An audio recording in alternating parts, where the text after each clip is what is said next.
That's up. That's good. Internal identity. Ain't nothing better. Oh yeah. Fuck. Alright. Welcome to episode 8, guys. I'm really excited about this one. I've got my mate Todd Jarratt here, and he's going to talk about a lot of things with what has gone previously in his life in the last couple of years, and we'll go right back to childhood too, but welcome. Thanks, brother. I'm excited to be on. You've had a pretty epic list of guests so far, so I was like, wow, this is an honour. It's just getting better now, right? So, mate, thank you so much for coming, but obviously we have so much to talk about, but I would love the listeners to be able to obviously understand who you are. So, as per any other episode, I usually take us back to the childhood. So let's start back there, mate, and sort of grow from there. Righto. Small town country boy, little place called Hay. Pretty much the middle of nowhere, like halfway between Sydney and Adelaide, second plattest place on earth. I was like 2,500 people. Very much a footy oriented town, so rugby and Aussie rules a bit. Okay. But I was a motocross rider and I played a bit of soccer. So, didn't really fit in from the beginning, but I guess where my story, so to speak, and why we're here really starts from was like in year 3, I was labelled as gifted. So, intelligent above the sort of the levels. And so I skipped ahead a year. So I didn't do year 4, I went straight to year 5.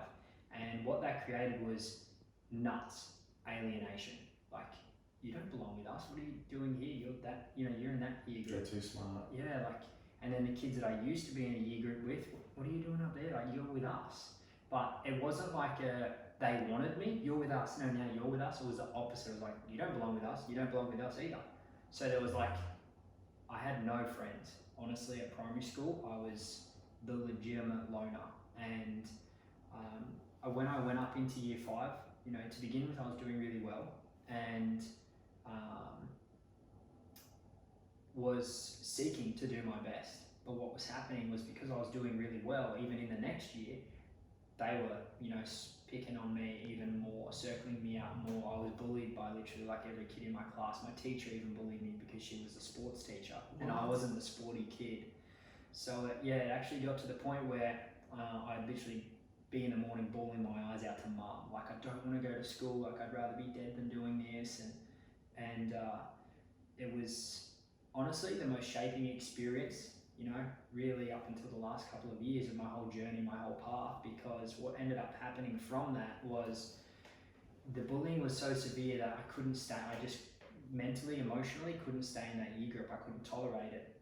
So I chose and made the decision myself, I'm going to repeat and go and stay in year 5. So I'm now back with my old friends, because that's what, I was so, I guess, mentally messed up at that point at like 10 years old.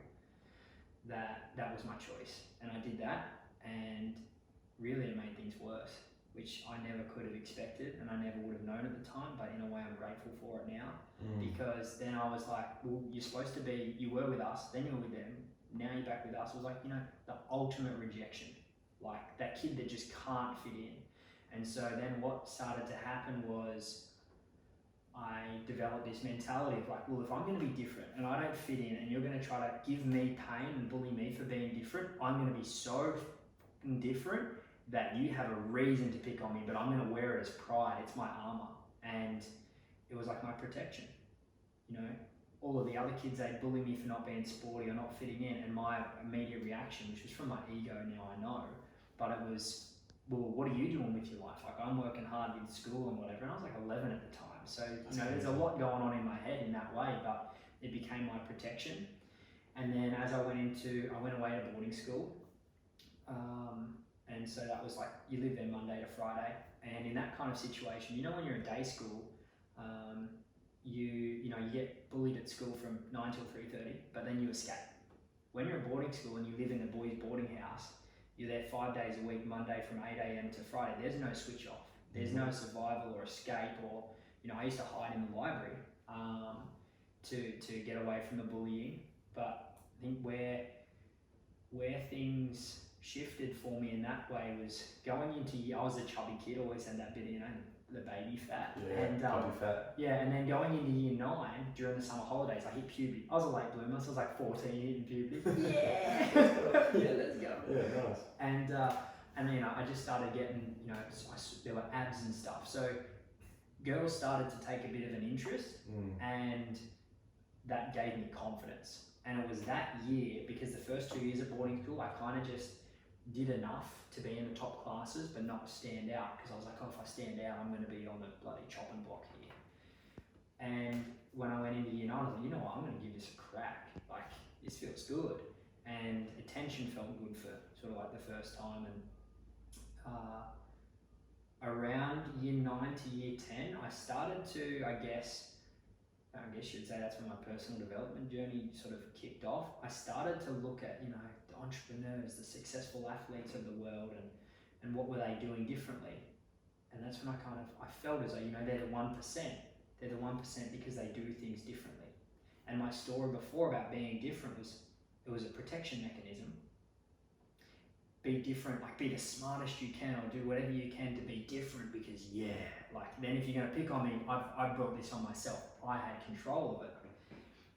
But then going into that time, my story changed. It wasn't different, it was protection. It was like, to be successful, you've got to be different. So then my whole life was about being different. It was like, when others go left, I'm going right. When others get the Ray-Ban shoes back in school, I do the opposite. You know, when the kids are talking about getting tattoos, I was like, it's the worst thing ever. When kids would want, I never drank. So kids would try to get me to drink, and I loved it, because it gave me the opportunity to be like, you screw you, like you think drinking's cool, and like it'd give me my way of letting it out. Yeah. But standing strong in my views. And then it was year 11, when I went back to, I had a pretty severe injury back in like 2011. I lacerated my kidney into a few pieces, which is another one I didn't realise then, but it's pretty close to, if it ruptured the skin of the kidney, I would have bled out. How did you manage that? Motocross, dirt bikes, racing, okay. state titles down at Rosebud in Victoria, and I was in hospital for a few weeks, and then I was like bed rest for like 3 months, which is why I couldn't go back to boarding school. So I went back to the Hay High School. You know, I wouldn't have been able to do that if I hadn't gone to boarding school, because by that point in time in boarding school, I developed my own discipline, my own work ethic, my own independence, my own strength in myself to deal with the kids in Hay that would pick on me again. So we were in, and I still, and I'll probably tag her in this after when this goes up. Her name at the time was Catherine Britt, and she was she'd just come to the school, and she was a new PE teacher. And we were in a reading class, and I can remember this clear as day, like it's probably one of those memorable things in my journey. And she was at the front of the room, and we were all, it was like, you know, the study class. What I mean by reading is just doing your homework. And she was at the front, and then she played the Eric Thomas, you want to succeed as bad as you want to breathe, then you'll be successful. She played that, and I'm at the back of the room, and like my ears pricked up, my eyes have gone forward, and I was like a hunting dog. I was like, what is that? Where'd that come from? And I went and like chatted to her about it, and probably harassed her about it, to be honest. I was like, where do I get more? Where do I learn?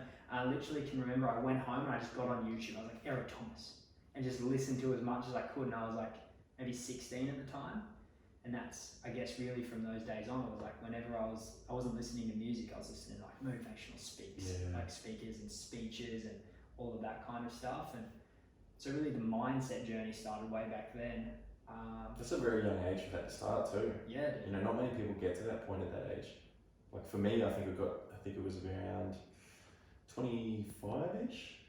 So, you know, like that's a big step, but obviously that's then, like you said, going to boarding school is when you really start to step things up, right? It was almost like you were forced into this self-development journey, essentially. Yes. Yeah, and a part of the being different for me was when I was 13, I got injured, broke my wrist, had surgery, couldn't race, and we had a local race event on, and my family were like, hey, you love bikes, you love to talk, why don't you try commentate? Because I don't have a commentator. So I was 13 when I started commentating, you know, motocross, and then that evolved, and I was a professional sports commentator up until I was like 22. So I traveled the country most weekends commentating the nationals or the junior nationals or women's nationals, whatever it was, live streams and things like that. But that really started because I was different. And then I got, you know, praise and adulation for being this young kid that would commentate like 50, it was like, I might have been like 14, and I was commentating the senior nationals against like on TV, and there's this little pipsqueak kid like, yeah, let it go down the street. Oh, wow. So this must feel really natural right now. I guess in a way, like I was I'm not sure about a born speaker, but it's Yeah. something I've done for years and years. Like you get 5,000 people and I'm the one that gets them amped up. So Yeah. I guess the commentary started then, and I was still racing motocross and everything.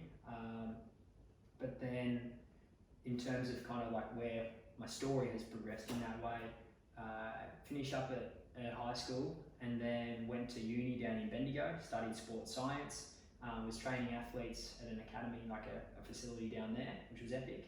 And when I turned 18, I was actually approached by a race team to manage their junior team, which was a national kind of like Kawasaki team. And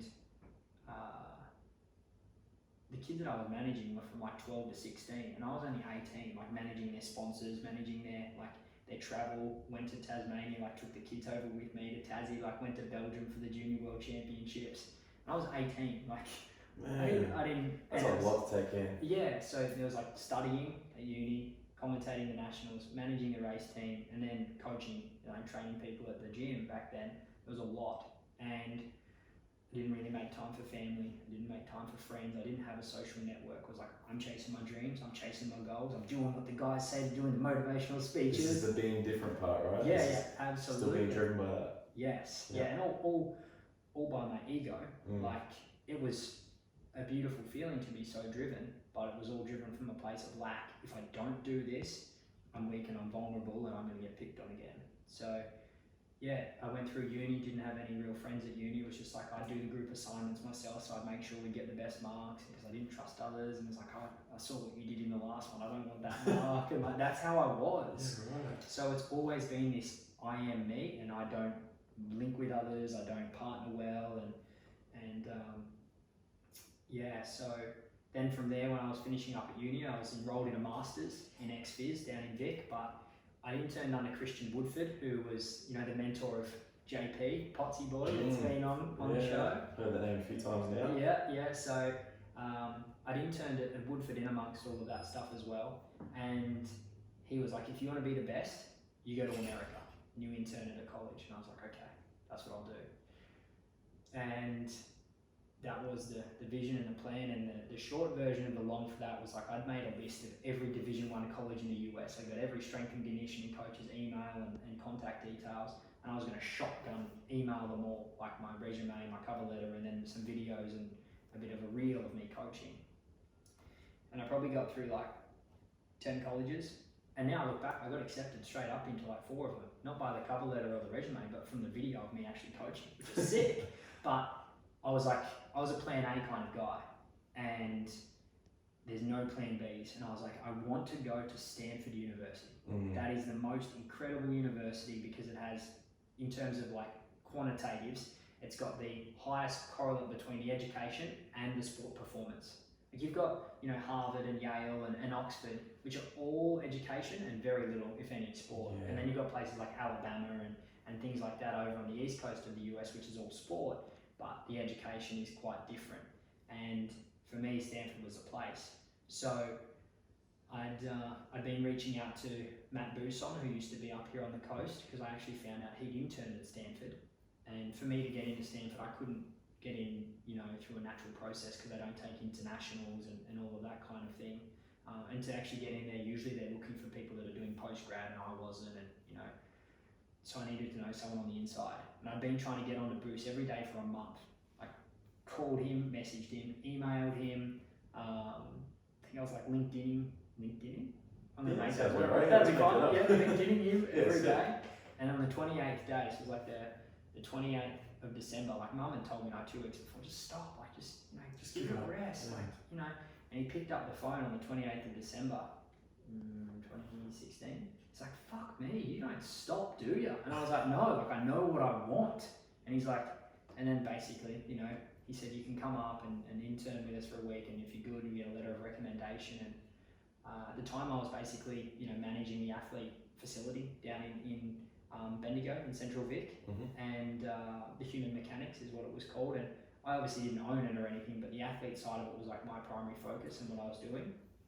And I came up to the coast, and they were really impressed sort of by what I was doing. They're like, okay, do you want to come and teach at the uni and run the PT courses and coach up here? And I felt I could learn more up here. than I was down there, because I was kind of running the show and having to do my own learning online every night. And so yeah, the version of that was I ended up here and loved it, and they said, we want you. So I moved to the sunny coast, van and trailer, packed it up and just brought everything up. I knew no one. Had to sort of start from scratch, and then from there, yeah, I guess everything continued. The focus was on the training the athletes, and what really happened was I'd been working with a number of high level national motocross athletes at the time, and was objectively, we probably had the best program on paper in the country, arguably the world, with now what I know about the physiology and what other people are doing and everything. So our guys were smoking all of the the conditioning tests, the cardios, the VO2s, the lactates, all of their strength levels were through the roof, like dominant in that way. But they weren't winning. And they were, third to fifth place guys. And the guys that were beating them in the races, I'd done some testing with them too, and we smoked their numbers. So in terms of the actual quantitatives, the physical abilities, fitness, yes. And it was one day with one particular athlete of mine, and we were picking apart his state round, and it was, he had this disbelief that he'd won the title because he'd never won a title before. And it was in that moment, in that meeting that we had, and I can still remember it clear as day, being in the office at my house on the sunny coast, and when I said like what was going through your mind and what was going through afterwards, and I'd already spoken to his girlfriend about it and got the same kind of story, which is why I was digging in. And that's when I realised, like, he didn't view himself as a champion guy. He viewed himself subconsciously as like, I'm a 2nd to 7th place guy. That's where I've always been, and that's where I'll always be. So when he kind of wins, it goes outside of his identity, or I didn't know that at the time, but that's what happened. It went outside of his frame of himself. And so he was in disbelief. He came in and he's like, wait, what, you sure? Like, no, I didn't win. Like, this guy didn't know. No. And that's when it really kind of, I've been on the PD path for quite a while, but that's when I was like, okay, there's something in here that we need to work more on mindset with our athletes. And at that time I was running TJT, upskilling, PTs and XPs and physio students and all of that I wanted to start to incorporate more of that into our systems and our programs, and became more about mindset. The focus was still the coaching primarily, but every single week we'd be doing gratitude or affirmations in the start of it, and we'd be doing mental challenges each week and things of that nature, just more so for their personal growth in that way, beyond just learning it and coaching. And then I guess what really leads us to near where we are now in the story and the journey was, I was teaching at uni, running the mentorship program, so running a full-fledged business on top of teaching at uni like 5 days a week, plus training athletes in the gym, plus consulting online, trying to train myself. So around September 2018, I was hospitalised again. I was hospitalised first in 2016, diagnosed with acute bout of colitis. We didn't know what that was. And so they basically just hit me. I was in hospital for a few weeks. They hit me with some heavy meds for a couple of months, and pretty light meds out with what I know, but at the time I thought they were heavy meds. And I got cleared up. So I thought, oh, I'm sweet. I'm all good. Rest of my life's sweet. Anyway, end of 2018, I started to have to arrive late and stuff at teaching at uni, because my gut was, I was just shitting blood and passing into mucus and was having lots of pain. And, my mindset speeches, I was like, go harder, when it gets tough, So my whole life was driven from force, from mindset, mental toughness, mental strength, resilience, Jocko Willink, Dave Goggins, guys like that. And I was probably sleeping 3 to 4 hours a night every night. If I got to bed before 12:30, 1 o'clock, that was early night for me. Wow, surely I got more to do. And I'd be getting up at 5 o'clock to coach at the gym or whatever it was. So basically I ran my body into the ground, and this symptoms came back. And then I saw a whole heap of different professionals and whatnot, and they just wanted to all medicate me. And then we found one professional that wanted to go about things a different way, which was fecal microbial transplant. So the doctor's label and the diagnosis, which I don't identify with anymore, is ulcerative colitis, where basically the immune system, it's an autoimmune disease, where the immune system attacks your large intestines. so your bowel and your colon. And for me, what that looked like was from like September 2018 through to, you know, sort of, it's varied, let's just say 6 months ago. I was shitting blood every day, shitting mucus, like fetal position pain most days from it, struggled to eat a lot, and you know, I might be going to the toilet passing blood 30 times a day, 15 times at night at, you know, some of the worst times, and got to a point where I wanted to put all my focus in the business. So I stopped teaching at uni to put the focus in the business, but then I didn't know how to manage a business. Like, the business started naturally by organic flow of demand from students at uni wanting to learn because I was so passionate. Yeah. And I didn't know about business systems or marketing or any of that stuff or sales, and I was trying to do it all. And then as my health was going down, which now I know from stress, you're trying to manage a business, and it was wearing me out to do so. So I ended up back in hospital a bunch of times through the start of 2019 and on all these different medications that I was having like reactions to that weren't good, adverse reactions, and a whole heap of challenges basically. And then I got to a point where I needed to stop the business because I couldn't manage it anymore. I got it, like the intake to be carried out by my assistants and my head mentors, but I didn't have it set up in a way where they knew how to manage the business side of the systems themselves, which is, you know, my big learning experience. And yeah, ended up in a hospital again a lot of times, but basically a big one was September 2019. I'd been down in Vic and came back, and basically my gastroenterologist at the time, I'd said, this is the symptoms, this is where I'm at, I can't move, I can't bend, I can't pick up a bag. Like if I twist to the left, I'm in like fetal position pain. He said, you need to go to emergency. And I went in, and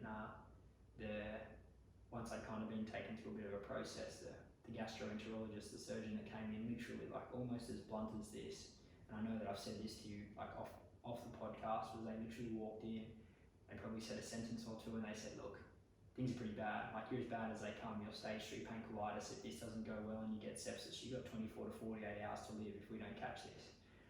And now looking back, objectively, I likely 90% probably wouldn't have died, because, you know, if you're monitored with sepsis and you're in the hospital, they can get it and clear it up. But when a surgeon in a white coat walks into you and says, you've got 24 to 48 hours to live, I was fucking traumatized, and I still am from that. Like, that's a big thing I'm still working through, because I had a family friend on my left that was with me, and my mum on speakerphone, and my whole family down in Victoria.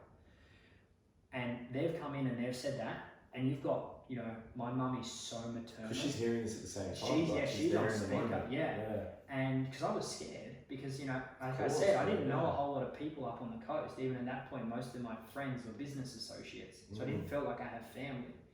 Karina, who was our family friend when I first moved up here, that was the one, you know, group that I knew, was Karina, Jason, and their 2 kids, and their dog's Buddy. And shout out to them, like they've looked after me so much through the good times and the bad while being up here. And she was in hospital with me, and, you know, mum's purpose in life is to be a mum. Like, that's what she, you know, where she's at. And whether or not that's her true purpose or that's a conditioning thing, like, that's what she loves. Yeah. And so for the doctors to say she's got 24 to 48 hours, and she didn't know if she could get up or if dad could get up or whatnot, she was screaming, distraught on the phone, like, what the, and bawling her eyes out.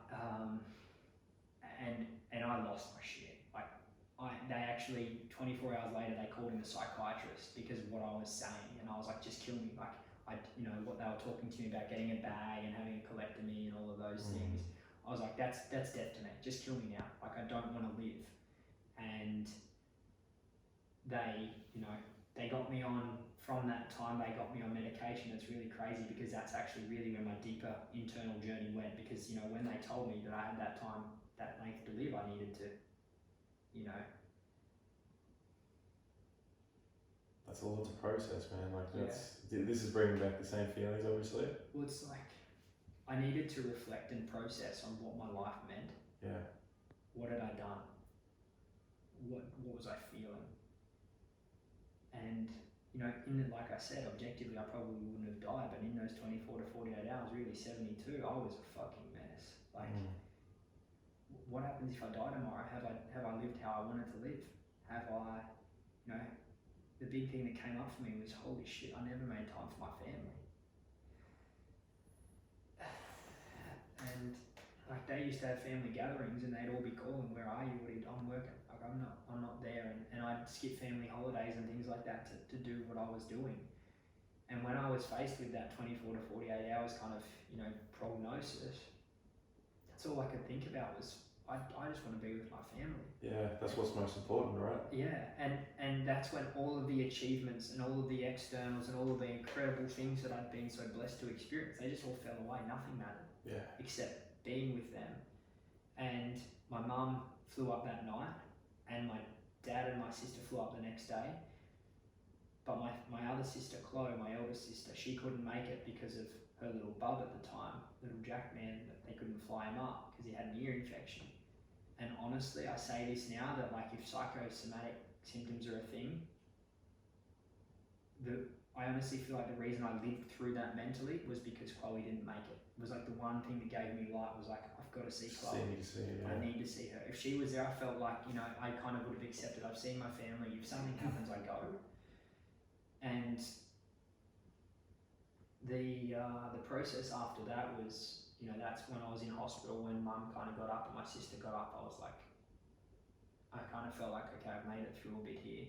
Might have been like 4 or 5 days later, and I was like, I need to go.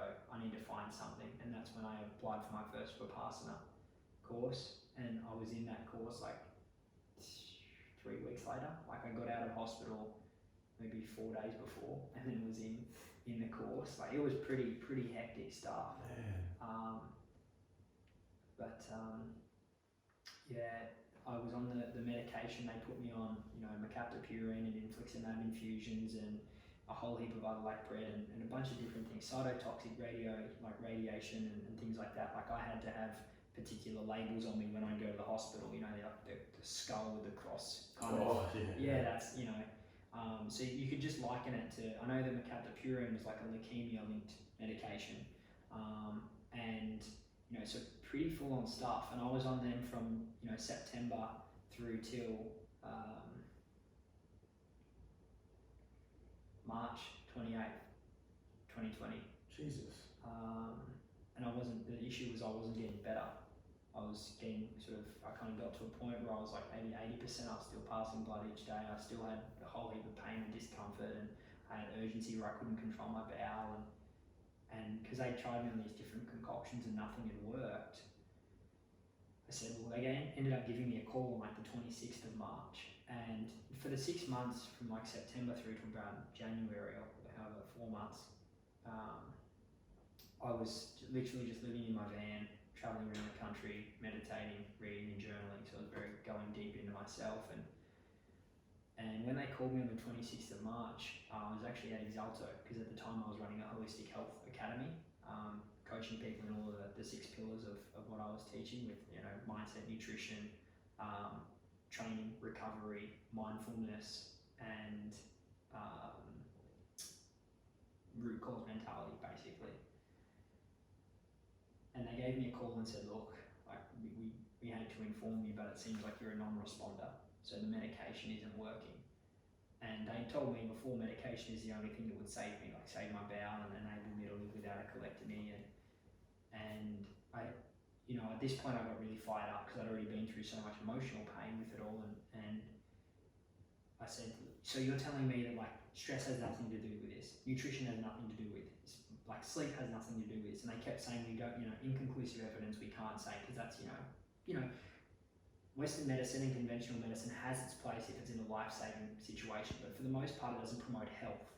It's in that way, and that's exactly what was happening, was they couldn't promote health, they could only promote the medication. Yeah, solution, not preventative things you could sort of take on to avoid those things, right? Yeah, and how to do it, the foundations. For me it was, if the medication does 98%, and there's a 2% that I'm missing, I will do that 2% to the nth degree.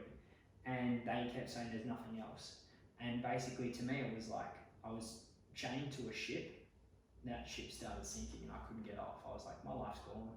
Like, I'm not like when someone tells you the only thing that can save you is this and it fails, what do you, I'm thinking I'm going to end up back in hospital in the same way. I'm going to be worse because this time there's no way out. They say if the infusions don't work and you get off them, then it actually makes you worse because you're resistant. So all of these challenges that go on, and on the 29th of March 2020 is when the 28th of March 2020 was the day I stopped. I went cold turkey. I stopped all of the medication, and I was like, I had this gut feeling that I'd make it through. That by this point, I'd experienced enough of the science and the training and the physiology and teaching it, physiology at uni and all of those things and all of my research through my own journey of being a super nerd to understand that, you can heal yourself naturally. And, for years I've been reading Dispenza stuff and Lipton stuff, so theoretically I knew it all, but I hadn't been able to embody it and believe it. And that was the point where I was like, I've been half in the door, half out the door for quite a while with, I'll be on, I'm on the medication, it'll save me, but no, the medication isn't what will save you. But if I don't have the medication, then I'm screwed. But, I can heal myself this way. And I was just constantly mentally traumatized because I was dependent on the medication, but I didn't want it. And so when I made that step, I had this belief, I will make this through if I've got a message to share with the world. If I'm supposed to be here, I will make it through. Your higher purpose will drive you. Exactly. Yeah. But did you make that, sorry to cut you off, but did you make that, personally, that decision was, you didn't have say you were around Jordan at the time, Jordan Potts. These type of people, were they giving you any sort of insight into, how should you move forward? Because obviously their opinion on your life, you can't take it in too much, right? It has to be your personal decision. Was this something that you internalized by yourself? You're sitting alone at nights thinking, what do I do? What do I do?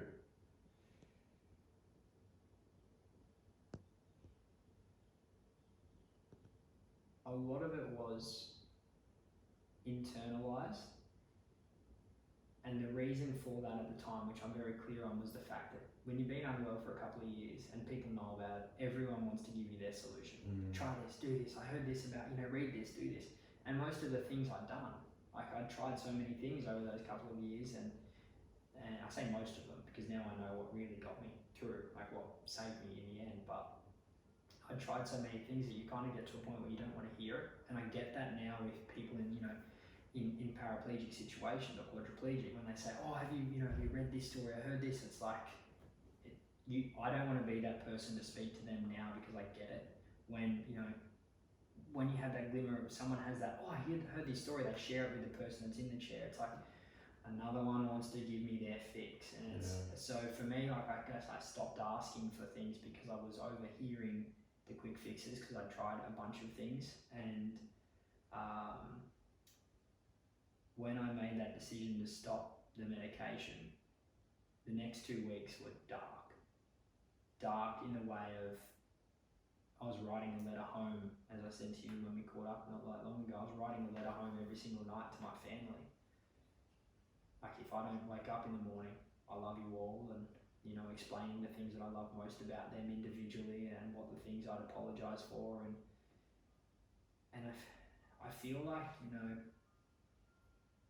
when you have an experience like that the first time around in hospital, where I was in a hospital environment that's 24 to 48 hours and I had the support network, it was dark but sharp. It was a real deep drop real quick and then back out. My family's here, I'm in the hospital, they've saved me. When it was March 2020, COVID had just started the lockdown situation, so my family couldn't get up, so I was by myself. Shani, my housemate at the time, was basically caring for me because I couldn't eat, I couldn't get out of bed, I couldn't move. And I wasn't going back to the hospital. I was like, I've stopped the medication, I will live through if I'm supposed to. If I die, I'm supposed to die. I came to acceptance of that. And so it was like, when it's every day for 2 weeks, not 24 hours or 48 hours, and you don't have the hospital, you don't have your family, you're just you in your bed, and that's it. There's a lot of time to process. How did you sleep? My body was wrecked, so I could sleep really easily. Okay, so you were able to fall into a sleep, Yeah, at that point in time, I was sleeping anywhere from 12 to 18 hours. Okay. And then... just from exhaustion? Yeah, my body was working so hard to try to fix itself, or fight itself, whichever way, was going on. And then the hours I was awake, I was literally a vegetable in bed. I couldn't sit myself up. I couldn't feed myself. I couldn't get to the toilet. I could have to get someone to lift you. You get the electric beds? I'd have to get, Shani or Dad to literally sit me up to be able to talk. And it was basically what ended up happening was my body had stopped absorbing the nutrients for so long, and there'd been so much going on that the body just started shutting down. And I can look at that and go, I genuinely was on the precipice of death. You're on your deathbed. Yeah, and my incredible functional doctor, Ali Araji, he actually, once Dad got up to the coast, finally could get up with the situation, he came by and they didn't tell me. Dad didn't tell me till 6 months later because he didn't know how to tell me and knew I wasn't ready, that Ali had basically said to him when they left the room and walked outside, like, I'm really concerned about your son's life. Like, you need to take him to the hospital. And obviously they both had to respect that I was making my decision. If I die here, it's my decision. If I make it through, it's my decision. But I'm not ready because at that point I was still emotionally traumatized from the hospital situation of being told what I was told and then just stopping the medication. So you can imagine when you've just gone cold turkey and you're in so much fear, the amount of pain that I was projecting onto the medical establishment. Yeah. And all of the never want to go back I'm there. like, not a chance. I will die here before I'll go back. And yeah, it was those 2 weeks of, it was dark, it was deep, but it was long. Like, it was every day. Would have felt like months, bro. Yeah, and so Dad ended up there looking after me for a month, and I was in the care of Mum and Dad for 6 months in total. But that first month, Dad was up there. He slept on a swag in like our back room, and he said he barely slept for pretty much the whole month because he was honestly like and again he didn't tell me these things till well later, like start of this year, end of last year. I couldn't sleep because I was scared that I'd wake up and my boy would be cold. And I'm grateful for it in a way, and I say that with respect and with love for the situation. I am grateful for what it's taught me, but it also gave me a relationship with my dad that I never had before. Because it took him to, what happens if my son goes?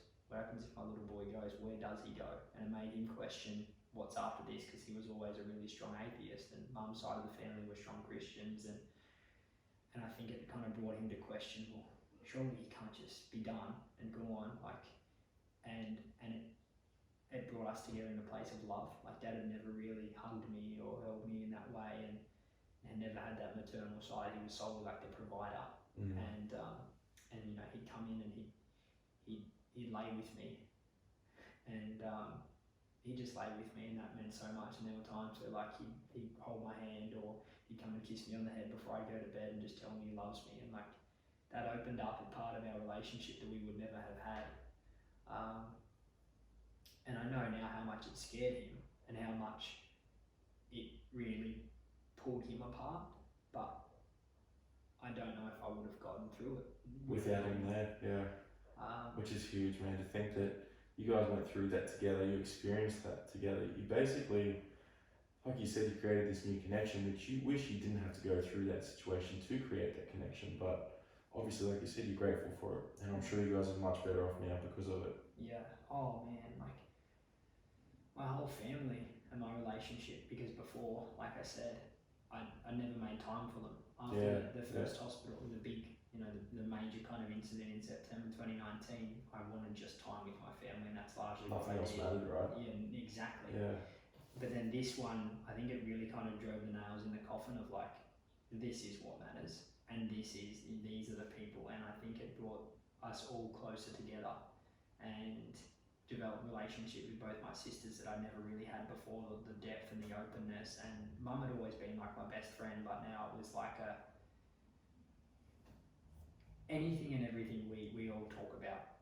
I'm so open with everyone, but like with my family, those kinds of things, it just brought things out into the open, and a lot of, you know, because I had a lot of trauma to clear, obviously, when we talk about like the metaphysical side of things, now understanding what healed me and what enabled me to go from, you know, knocking on death's door to where we are sitting right now. And I haven't touched medication since.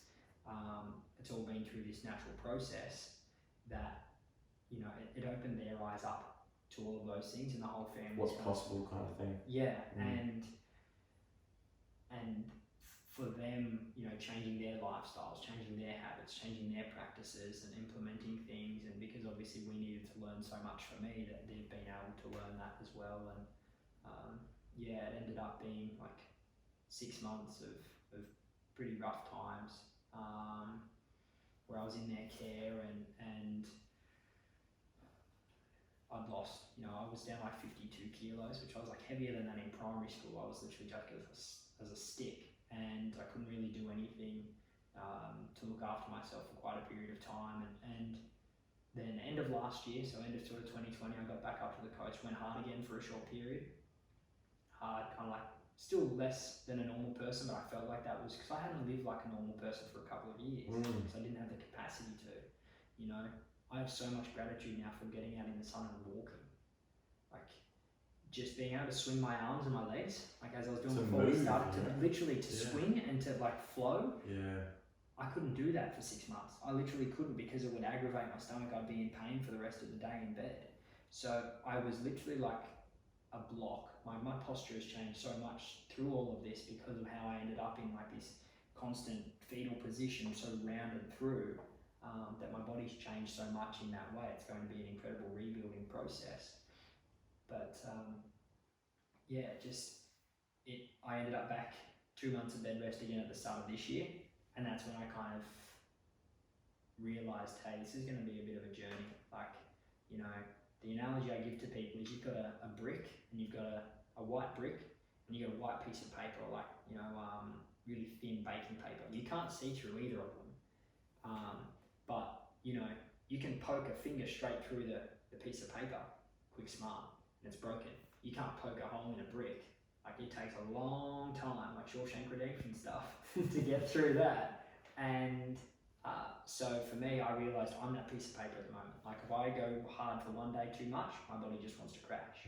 So it's taught me, honestly, experientially, more than I could have ever have learned through all my study, my research, my teaching and everything, that the value and the importance of, optimal sleep, all of those habits and routines and patterns, being like as Cal would call it, a nutrivore, like just chasing the nutrients. The hormone and the mineral balance, the simple things like the vitamin D, and making sure all of your hormone and mineral status is on point, and gratitude for movement. I still haven't gotten under a barbell yet. That's probably maybe another month or two off. But when you used to train 5 days a week under a bar, and that's what you did as your outlet, and you haven't been able to touch that for 2 years, and you're seeing like people lifting heavy weights and people doing triathlons, which was what's been the last few months. I'm just kind of like sitting there on the side of the road, like watching people doing these tries. I'm like, that is the ultimate mental challenge and physical. That's what I want to do. And I'm like sitting here in like 55 kilo Todd when I'm usually 80, just watching with no energy. And it changes your perspective on life in total, because you appreciate, I say to people so much now, just appreciate today that you've got your health. When I say your health, if you can walk out your door and get in the sun, that's health, because I couldn't do that for 3 months. I literally didn't leave the house. There's an Instagram video of me going for my first walk outside. I saw that, bro. The look on your face is unreal. That's the thing. If you put that into perspective, right, that will negate a lot of these big issues that so many people put on themselves. All these things about work and all this other shit. It's like, well, like you just said, be grateful for the little things. Yeah. You need to be grateful. If there's one foundation, we'll talk about a lot of this, but if there's one foundation for happiness, gratefulness needs to be brought into it. You need to be waking up in the morning, talking to yourself in the mirror. I used to do this for a little bit, strike the power pose, like Superman pose, and really work on that self-love stuff and just be grateful for who I am. So much of my life was, we've talked about this a little bit, where I felt out of place. I was always worried about being embarrassed and all this other shit. And over time, knowing that I can mold that just like a muscle, I worked on it over time and time, and I'm so grateful now in this present for who I am. I love this like massive frame, this what I look like, who I am, what I'm known as, and as much as I know that it can progressively get better and better, I'm happy with where I am right now. You have to be, right? So, but I love where you're going with that too, because like you said, those moments you experienced within that 6 months were obviously horrible, but coming out the back end of that, and what was leading up to now, what have we done? So towards the end of last year, I was still pretty rough, but I had some people reach out to me to work with them on mindset. I wasn't advertising, I wasn't marketing anything. I had no intention of working for quite a period longer because I was still healing. But they reached out and they said they specifically wanted to work with me. And there's a couple of those, some high level business owners, you would say, company owners, and some epic athletes. And so it kind of naturally started where I was working with them around the subconscious mind and implementing with them, starting to implement this identity system that I've discovered and developed. But yeah, since then, really, it was on the back end of it. It was me getting clear on what I wanted to do with the rest of my life. If I've been put here for a reason, I've gone from the science to understanding the energetic side of things, or the spiritual side of things, whatever you would like to call them. I've gone through these experiences on both sides. I've lived through it. I've healed naturally. I've done some pretty crazy things that in that area. What am I here to do? What is the most important thing to me? And at the time, because of what I'd gone through, I was like the ultimate generalist. Like, I'd known training, I'd known nutrition, I'd known mindset, I'd learned about the hormones and the minerals and recovery and all of that stuff, all of those. But to me, I got to this point where I was like, if I could do one thing every day for the rest of my life until I die and still love it, what would it be? And I was like, it's a human mind, because there's still so much to learn, but it impacts everything else. And that's, what I'd come to realize about my health journey was that what really got me through and what's enabled me to do some of the things in particular that have occurred, which I will probably chat about, it was the mindset, the belief. And, really that the foundation of that underneath it, first and foremost now, and I want this to be really clear, is mindset to me is secondary. Mindfulness is primary, because I was the perfect example of what happens when this goes wrong in the wrong order. So imagine, you're racing people up a ladder, and you get up that ladder and you go as fast as you can. You get to the top of the building and you're celebrating and cheering, yes! And you look around, like, oh shit, wrong building. They're halfway up the ladder, but they've gone up the right building because they were aware of the way they're supposed to go and what's best. Whereas for me, I just went as hard as I could without the awareness. Having the mindset, and this is what I mean, like the Goggins and the Jocko and guys like that, there is a time and a place for that. Go hard. But if you're not aware of why you're going hard, or how to go hard, or how to balance going hard, you will screw yourself. And I'm living proof of that. Yeah. Stress your body out so much that it wanted to kill you. Yeah, exactly. It was like, it sent me signals for so long and I didn't listen. It's the same thing as like, you can be sitting in a car and the speedo's saying you're doing 100k an hour. Like, yeah, you got the park brake on and it's the rear wheel spinning and you're just smoking up. Compared to the guy that's driving 100k down the motorway, who's doing better? And for me, like, I see a lot of people that are so focused on, I'm doing 100k an hour, but they're just spinning the wheels. That for me, mindset is now secondary. You need to become mindful, you need to become present, you need to become aware of what you're doing and why you're doing it, and being really clear on if it's what you truly want and if it's what fulfills you. And then from there, you can have the hard mentality or the work ethic or whatever it is. I don't like hard work, I like smart work, but in that particular notion, there's still, it's a big part of what I'm doing at the moment with some of the younger guys I'm kind of helping and guiding, is showing them mindfulness is the base, mindset is, the next part. It's like you need the engine in the car before you drive.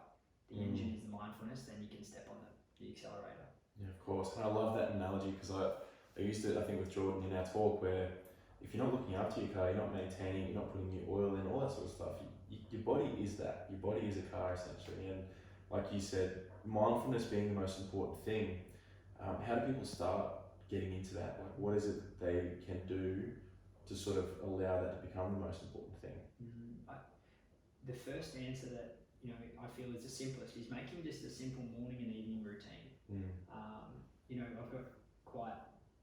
It's so funny because I was like, if Trevor asked me today about my morning and evening routines, do I list everything I do? Because there's a lot. There's a lot. There's a lot. But there's a reason for that. Yeah. I'm specific and I'm structured because I know these are the things that that fill me up. But a morning and evening routine, because you've only really got that window in the day, and we choose that window of how long it is. For me, it's typically a 2 hour, 2 hours where it's all me. I don't check my phone until after that 2 hours, which, the morning routine will be get up. First thing is just practice gratitude. As soon as you wake up, that's what I do. As soon as my eyes open, I'm grateful for. That's what I start my day with. It's automatic now because I've just practiced it for so long. You're saying it internally or out loud? Either out loud or just loud. my internal dialogue. Yeah. Usually I say it out loud because externalizing it is more powerful. But I'll wake up from an afternoon nap now, and it's still the first thing I do. So I like a double gratitude because I do it in the morning and in the evening. Nice. The arvo. Yeah. But that, and then I do it. Make the bed. Simple things, discipline based. But then go and have my water, and then from there I actually laugh for a minute. So I literally do the belly laughter for 1 minute because it's nuts. Like obviously it's incredible for the body and increasing, hormone and mineral status and neurotransmitters of the feel-good hormones. But it also just, physiologically it does that. But afterwards I feel light and I feel happy. Changes your state. Yeah, and when I started doing that probably June last year when I was still really, really bad. Okay. And you're waking up in a pretty gruff way, and you've got, you're still very deep, dark in a hole. But I do my morning laughter, and I feel positive about the day. Like, I feel like crap. My body feels crap, but today's going to be a good day because it's kind of like you've got yourself to laugh. Yeah. And it's funny because I'd have like my niece or my nephew staying with me down at the time with mum. So like they'd stay over with sleepovers with Nana and Uncle Toddy, and like they'd hear me laughing in the morning. They knew that's when I was woken up. So they'd come into my room and laugh with me for the minute. Yeah, nice. And so there's laughter, and then typically from there I'll go and I'll do typically like a 2 to 3 minute breathe. So whatever that may be, just a structured breath. For those that are listening in, you can literally type in on YouTube. Cool to be conscious daily is an epic one. The Awaken daily is another one. I'll link those in a little post after this. Yeah, sweet. So doing those, and then I'll go into a meditation. For me, it's typically a 30-minute meditation. But for someone wanting to start, I'm giving these at the moment as things you can pick and choose. Yeah, do your own way sort of thing. Yeah, and just the big thing that I say for people with meditation is at the 20-minute mark of anything mindful, so meditation or breath work, the frontal lobe starts to quieten down. So that's the frontal lobe is like that conscious part of our brain. It's the ego, basically the little talker. And when we hit the 20-minute mark, it starts to go, oh, we're supposed to be quiet and be here. Like, as an analogy, that's what basically is happening. Oh, we've been here for long enough, I guess we can just chill. And so for me, I always say to people, if you can get to the 20, it is so much more beneficial than doing a 15 or a 10. Like, if you can force yourself there, get there. But the big thing I also say is 1 minute rule for everything. I use the 1 minute rule like as gospel. Okay. When people are starting out, because when people put, I'm going to go for a run every day of the week, but the amount of effort that goes into it, you're having a good day, it's easy. You're having a rough day, no, not a chance. Like, dude, it's raining outside and it looks. I don't have my shoes. Yeah. Pretty sure. So it's like that. So what I do is your 1 minute rule. Whatever your task is, make sure it's only 1 minute in length. So that's like put my shoes on. That's like my task in the morning. Put my runners on. Not go for a run, because once you put your runners on, you're like, may as well. That's the intention of it. You develop a may as well mentality. Nice. I've done this, so I may as well. And that's how your morning routine builds. Because once you've done the first thing, like once I've done my gratitude, it's all just a subconscious pattern. I go from my gratitude to my sensations. I make the bed. I do my laughter and my rebounding. I have my water. Then just flows. Meditation, and then I'll go through my identity questions, which is a specific thing for me. In a deeper, because my brainwave state has slowed down. And then same thing. You can make that as short as long as you want. I do some movement as well, but that's obviously been depending on how the body is for the last period of time. So some mobility or some activation or whatever it is. And in the evening, it's dim the lights. The blue light blockers are on. Journal first, then read, and once the book's down, like phone's out of my room, the phone is in the kitchen, and that's something that I could give to everyone as a massive value add. Take your charger from your bedside table, put it in another room, put your phone in there, and it will improve your sleep quality and your relationship with your sleep relationship and that with your phone infinitely. It's amazing.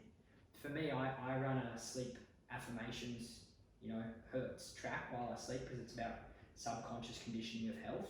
Yep. And so I run that, but what I do rather than having my phone in my room is I have my Yui Boom. And so I run it and have my phone. So I still can't go to my phone because I used to have the tendency when I'm going into my slower theta waves, getting ready, falling into sleep, my creative mind would start and all these ideas, oh my gosh, do this for the business, help the client in this way. And I used to pull out my phone and start typing notes, and then you know what happens. Oh, just check that, and then it begins. And guys, I can attest that he does this because sometimes we won't get a response from him for hours. Like, where is this guy? Is he avoiding me? But now it makes sense because obviously you're not touching your phone. Yeah. You're staying true to what you've just said. Yeah. And so that's awesome, dude. That is part of it. Yeah. So it's just really that you would say the mindful. You were asking this question or links to what would a mindfulness practice look like. To me, it's making a routine of self-love because when you're in that state of self-love or doing those things, you are being mindful because you're present to what you are doing. And then, before I go to sleep to actually pass out, I'll do, okay, what am I letting go of from today? And I'll kind of breathe with it. Breathe in whatever it was that was negative that I've held on to or that's triggered me, then I breathe it out, and it's like my whole body just relaxes. And it's also like releasing that energy. Then I'll do my gratitude for the day, and then I'll visualize, what a successful tomorrow looks like, or what my dreams are. And I'm usually falling asleep as I'm doing that, so it's pretty epic way I fall asleep. Man, and what do you go to sleep around the same time every night? I'd love to say yes. I'm working on my integrity with my sleep time, but no, it varies. The goal is asleep by 9:15, but it's funny that the personal development program I'm in a part of at the moment is I'm working on my integrity with my punctuality and time with my sleep, because how I used to be, 1 o'clock in the morning was, that was a standard. Work in business. Exactly, yeah. So from being early night being after midnight to a normal night being 9 o'clock now, it's a big shift. And my circadian rhythms are still, they catch up. And because also I'm still healing at the moment, the body's still building.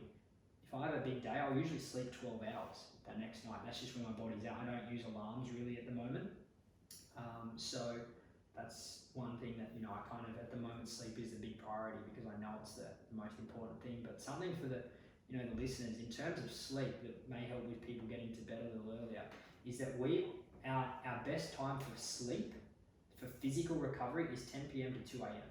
Yes, that's what I've heard too. Yeah, so those 4 hours are when we get the optimal physical recovery. So if you're going to bed and sleeping for 8 hours from 9 till 5, compared to going to bed at 2 till 10, you get the 8 hours sleep, but you don't get the physical recovery. So that's been a big thing for me because I know that that's optimal and my body is physically recovering in this process. So I'm really working on, okay, if I'm not asleep by 9:15, it's like 10 o'clock. So that's awesome. And that's all come off the back of, obviously you were always a very disciplined guy.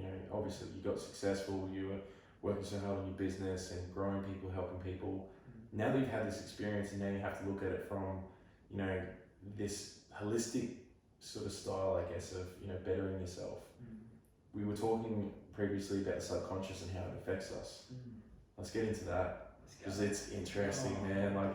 Like I said before, dude, I think my life has been very much dominated by my subconscious. And when we speak about subconscious, obviously Toddy will explain this, but when you learn from people like Joe Dispenza and you learn about these things that have been ingrained into your life for so long, my thing was that I was so concerned by what everyone thought about me and, me getting embarrassed in front of people and all this sort of thing. That dominated my life so much that it made me choose certain things that maybe I wouldn't have if I wasn't so worried about that stuff. And obviously I'm in a much better place now. I don't give a fuck what anyone thinks. Yeah. I do not. Yeah. And it's super liberating because I feel sorry for people that do have to deal with that because I know how it feels. I know to feel you're doing a job that you fucking hate. But hey, how does it feel if you go tell someone and they're like, hey, what do you do for work? And you're like, I work at my, whatever. And you're embarrassed by that because you're concerned with the judgment. Yeah. But maybe you really enjoy that job. Maybe that job is perfect for you and it is what you're meant to do. Who cares what anyone thinks about that job? So let's go a bit deeper on the subconscious because us talking about it before, I was just like, oh my God, we've had breakthroughs. So let's help some other people have some breakthroughs too. Done. Okay, well, where do you want to start? Would be the first thing. Yeah, literally could write a book on this. So. Yeah, well, I mean, how did you get into it, and what parts helped you? Okay, so I think when that really triggered for me, and I guess the power of this conversation, if people are going to tune into the potty and they want to get value, this is when I say start. But at this point in time, Press it, yeah. Go. So when I saw the athletes, every high level athlete has a desire to win. You're not a top level athlete if you want to be a fifth place guy. That's just not how it is. You know that from experience. Like, you're going in there to dominate people. That's how it is. And so these athletes that I was working with that had the conscious intention to win, they wanted to, but then, like I said, that one particular athlete that did win, but then he was in disbelief and almost didn't accept it. I was like, there's something going on here. There's like a puzzle piece that doesn't fit. And that's when I realized there's something, that's the subconscious. And the reason that I call it subconscious, because I used to frame it as unconscious, because to me it was like sub is below the conscious, but to me that means it's inferior. But we know that it is far superior, it's far more powerful.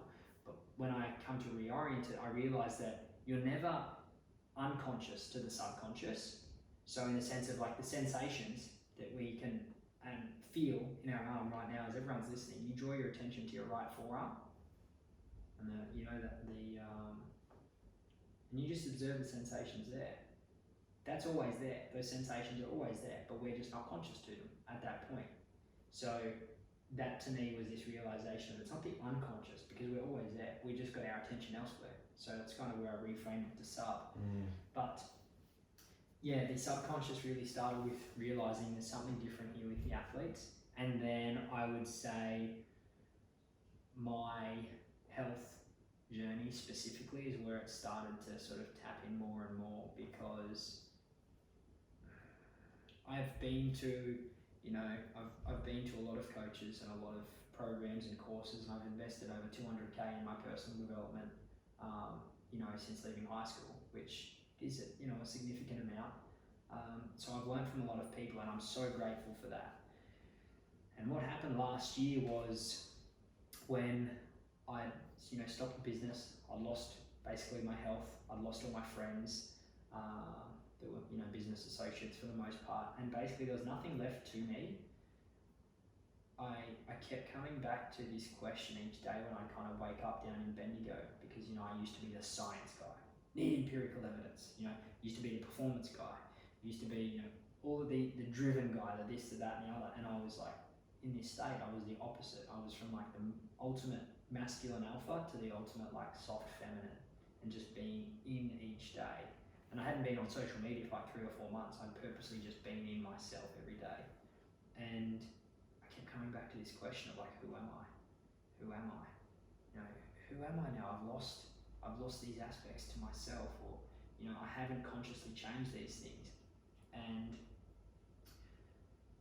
I realized that I hadn't changed my actions consciously, I hadn't changed my behaviors consciously, I hadn't changed my beliefs consciously, or my values.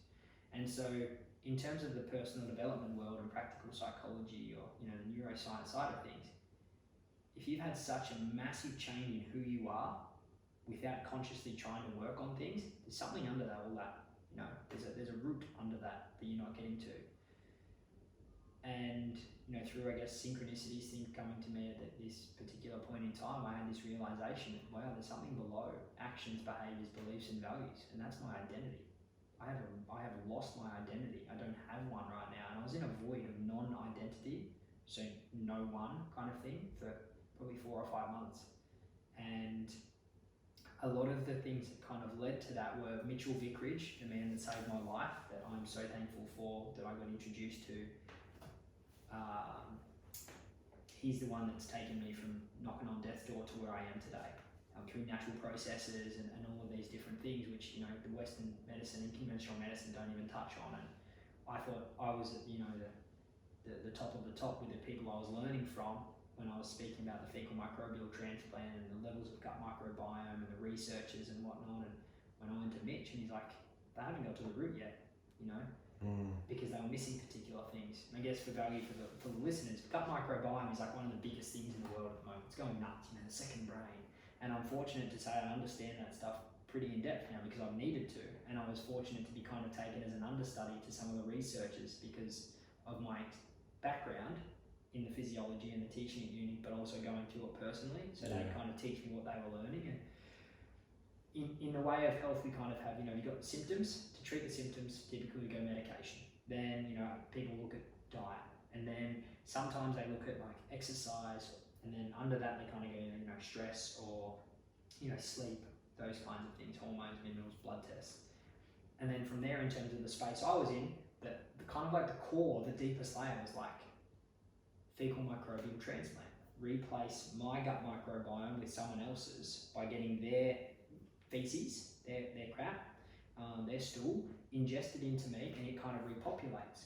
Now that's like a gold standard now going forward. It's like groundbreaking technology. It will be a big part of the future, and I say that because how rapidly it's grown and what it's shown. Like they can take people with autism and give them the gut microbiome of someone without autism, and their symptoms are gone. No way. Yet people that are overweight are given the microbiome of someone that's fit and healthy, and they lose all the weight and go to a fit and healthy state, and they reverse it. Someone fit and healthy, given the microbiome of someone that's overweight. There have been some crazy things that have been discovered in that. But when I went to Mitch and said, I'm at a point now where I'm on the FMT list, should I do it? And he said, well, you can, but as most people do, you'll probably end up back there in 12 months' time or back where you were. And analytical brain of me goes, well, that tells me it's not the root cause. Because if I'm ending up back where I was, there's something that hasn't been aligned properly. What are we missing? This is like the leading edge of, medical in this area in the world right now. Like, what do you know that they all don't? And it was funny because he kind of took me for a ride, but he's like, well, you're supposed to know all this stuff. Why don't you know it? And I was like, oh, come on, just tell me. Dude, not the time for this. Yeah. And what he brought to, and this is how, he's rescued me, was he previewed me to the principle that, the gut is fed by other things. The performance of the gut and the gut's ability to actually heal or digest is dictated by other things. It's not the root. The root of it is, well, what determines if the gut's getting blood flow, or if the gut's having an inflammation process, or if it's being told to mobilize, or to whatever it's doing. It's largely governed by the kidneys and the adrenal glands. Fight or flight response. Just think of it in that simple way. Yep. And so for me, obviously, fight or flight response was through the roof for years because I was in a place of force, of action, of doing, of never being, slowing down, and not sleeping enough. And my kidneys and my adrenals were shot. So that was one part. I never could actually, even when I was resting, they weren't healing because my sympathetic nervous system was so driven. And then the second part is, your liver and your bile and, your gallbladder and those things, because they have so much to do with digestion and your digestive enzymes and all of those, that when they're out, if your food isn't being broken down properly, that's when you get, the bacterial overgrowth, that's when you get all of those kind of issues with, the parasites and whatnot that can be occurring because the food isn't digested and broken down to its nth degree. And within that, it can also cause these imbalances in hydrochloric acid in the gut and all of those. So basically, you've got the kidney and the adrenals that are saying you're not allowed to rest and heal, and the liver's going, we should be doing our job, but we're not. So you're just going to make like a pigsty of your gut. Yeah. And so all we did was take away any digestive stress for me to begin with, and then work on my liver and my kidneys. That's all we've been doing. That's all we've done. That's all I'm doing now. And I'm here today, right now, talking to you, alive and well. Haven't touched medication since. It's the best I've ever felt in my health and my mind. And this is what I mean when people start talking about gut microbiome. Usually I kind of like sit back and just listen because I don't know where to step in and go. Because some people may not be ready to have the world of that challenged. But I'm glad I can say it on here that there is something beyond that. So if you're anyone that has, and this is what I started to realize as I went deeper in, they've recently found that the gut microbiome is a direct causative link to skin conditions, psoriasis, eczema, and things like that. Which to me was pretty obvious, but the fact that it's now come out as a direct causative link in some research articles is like, okay. That's cool, makes it official. Yeah, and then what I've realised from that is how many people are now going to try to change their diet to clear up their skin. Of course. But you can't out-diet a dodgy kidney or adrenals or liver, because no matter how good the food is, if you're not the same, we aren't what we eat. We are what we absorb. I like that. Because if we're eating the best foods, and this is an example for me, for 6 or 8 months of 2019, I was eating incredibly, but I was still having a lot of high fibre foods that I couldn't break down. So I was just passing spinach leaves whole and broccoli stems and stuff, and because you haven't assimilated it into the system and absorbed it fully, you got crazy like diarrhea just straight out, because it's just the body hasn't broken it down, so it's still really liquidy. Yeah, of course. So that's that space of, you know, the gut microbiome for people listening in, that, you know, it goes a lot further than that. And a lot of what I've realised is that so much of our issues in our physical condition, because we know they're based on stress is from the kidney and adrenals. So primary thing that I look at now is kidney and adrenals. And this isn't this is not what I do. I guess I've just gone through enough of it. This is personal experience, right? Yeah, of course, yeah. I've researched my ass off because I'm still a super nerd. Like that's what I love to do. But that's a lot of the things I'm seeing. I'm like, it's so clear and obvious now that I can see it. Same thing with like the liver and the digestive processes. So breaking that down, because I find it interesting that in this day and age, especially myself, dude, that all makes sense. Because when I look back at it, I was sick all the time. I always had skin issues, you know, and it was because I was constantly in a sympathetic state. You know, I was always stressed out, always anxious. People don't realize that those things come from an external source, right? So you're in the car and you're stressed out. You're driving to a job you hate. You're stressed out. You're dealing with a workplace bully. You're stressed out. Stress. It's causing a lot more damage than they realize. They think it's just, oh, I'm just stressed, I'm anxious. What else is happening though now? Yeah. You know, when you start to connect those things, it's like, holy shit, there's so much that has to be done to not only align yourself internally with your gut health and everything, but externally, what are you doing? What are you bringing into your life? What are you absorbing, not only physically, but spiritually, emotionally? There's so much to it, but it sounds like foundationally, you can fix it pretty easily, right? Well, not easily, but it's simple. Yes, it is simple. There's a process to it, and everyone's different and everyone's individualized. Just like nutrition is, everyone is an individual. Yeah. But it can be simple in that way.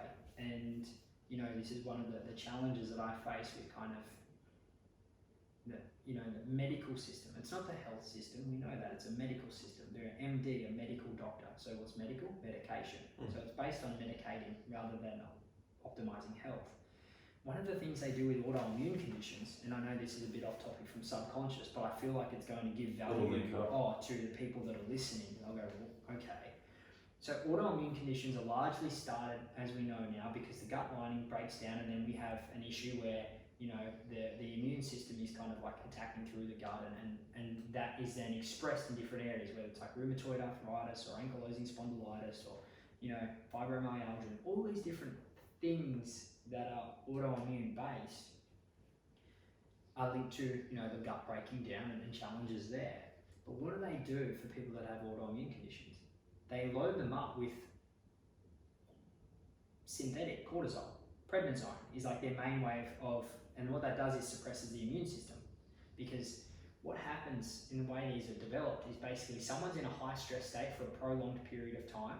So they've got this constant secretion of cortisol, so the adrenal glands and the kidneys are just constantly working.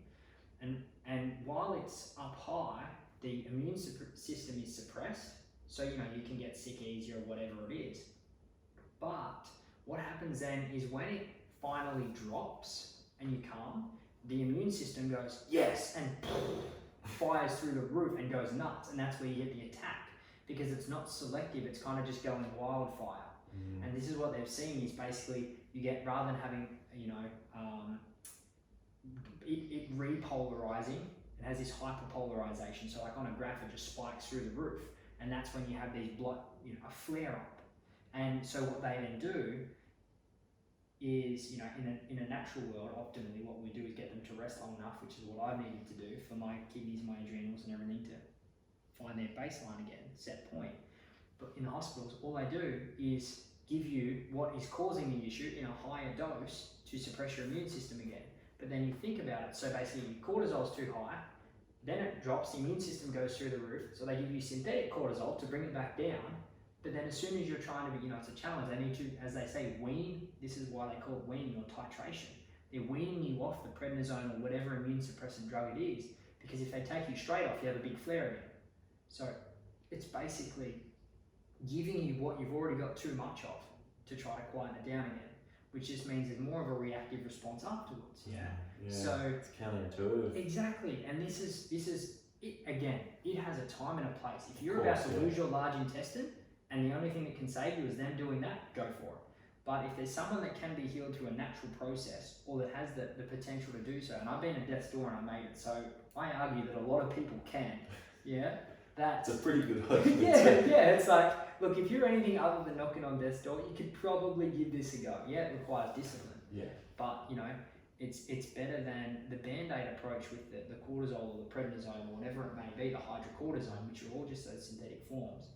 They're just hitting you with what you've already got too much of, and it worsens the system, which is why for me I was so all over the place, because I'd been on and off it for like 2 years, and the side effects of it are nuts, like crazy, scary. People don't think about that, do they give these prescriptions out, and they're like, oh cool, it's going to sort this one thing out, and they think, oh, it's just got a few side effects. I mean, those side effects can do a lot more than what it's listing for one, and you don't know how you're going to react to it. Yeah. Like you said, everyone's different, right? Yeah. So let's keep diving into this though, because I can see you going on a tangent. It's like, this is sick, this is perfect. So subconscious, obviously, as a whole, we've talked about gut health and everything. Yep. Let's talk about how do we heal, because I want to talk about how you healed your, was it nose? Yeah. Yeah. So I had no sense of smell my whole life, 25 years. I don't ever remember having a sense of smell, but I know when I was 3, I tripped over, smashed my face on the A-frame of a trailer and got stitches through the bridge of my nose. And, you know, because I never had a sense of smell, I never really spoke about it because I didn't know anything different. You know? But then one day I remember I couldn't smell the difference between petrol and diesel with our motocross bikes. And that causes an issue with your old boy when you can blow up, you know, $10,000 bikes. And then there was another time where I left the gas on at home, and you know, I'm just marching around inside of the gas, I'm not knowing, and then Mum was like, okay, we need to get this checked because this is a danger to your health. And so we went and saw some ENTs and some, you know, the surgeons and whatnot, and they said 2 things. I've, you know, potentially severed the olfactory nerve through my nose, straight through in the bridge, but I also had benign tumours, so polyps in my skull that were compressing the olfactory nerve. And they'd taken me through all of the levels of intensities of the test, and I couldn't smell a thing and never been able to. And they just said, you'll never smell again. Like, you know, you have no capacity to now. You won't develop the capacity to. And it's basically like a life sentence, just like autoimmune conditions. It's lifelong. It's a label, and you identify with it. So for all those years, I was like, well, I'm not going to smell. I don't have a sense of smell. And people used to joke about it, like, you know, my mates would fart next to me in dark, looking, waiting for me, and they'd go, shit, I forgot. You get like, dude, this is no fun with you. And it was a running joke in the family. After about 15, I wasn't allowed to buy my mum and my sister's perfume for Christmas or birthdays because they're like, shit his perfume. yeah, because like, it's a thoughtless, like there's no intention behind that effort because you can't actually smell it. You're just getting whatever. So I wasn't allowed to do that anymore. Anyway, what happened was when I started going through this process with Mitch and healing my gut internally through, you know, breath work, through the meditation process, through a lot of emotional release work, through understanding, you know, parts of my, you know, my belief systems and things with Mitchie and all of that, I was like, if I can get here against what the doctors have said, the surgeons have said, if I can heal myself, when they've almost verbally abused me on the phone, I'd say borderline verbally abused me when I said I'm not coming back in for my infusions and stuff. I had to get Mum to talk to them because it was pretty full on. At that time, I didn't have the energy to like converse. I was like, I can't do this. Like, I'm going to collapse. So I was like, if I can do that, I can manifest a sense of smell. You know, like Joe D. He didn't actually have paralysis, but Joe Dispenza, Dr. Joe, like he's showing what you can do through this process, and he shows with many people what's possible. And I was like, okay, I can do this. And so what I did was I started doing, there's a book, look it up team, The Secret Language of Your Body. Oh, this is one from before? Yeah, cool. Yep. And I was mentioning this to Trav earlier. And there's areas of that which, that book is incredible. And I recommend anyone that they can get onto, that book. This is what it looks like. Oh man, amazing. So it takes you through basically like you'd say the physical and the metaphysical, the emotional, the mental aspects that cause health degradation and issues within the body. And everything to me, to a T, my gut issues, my nose issues, and a bunch of other things that I realised within me, but to a T, like the emotional and mental challenges that I had.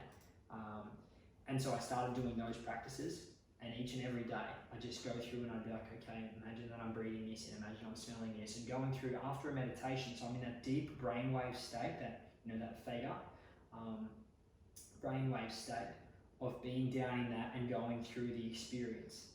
And after 25 years of nothing, and being told there'd never be anything, 3 weeks after starting this process of doing it just each day, just going through the breath work, the meditation, and the you could call it visualization, and going through the words and saying them, I smelt for the first time in my life. What was it? for the listeners, I hope you enjoy this. It was my shit. Because I was going to the toilet like 15 times a day still.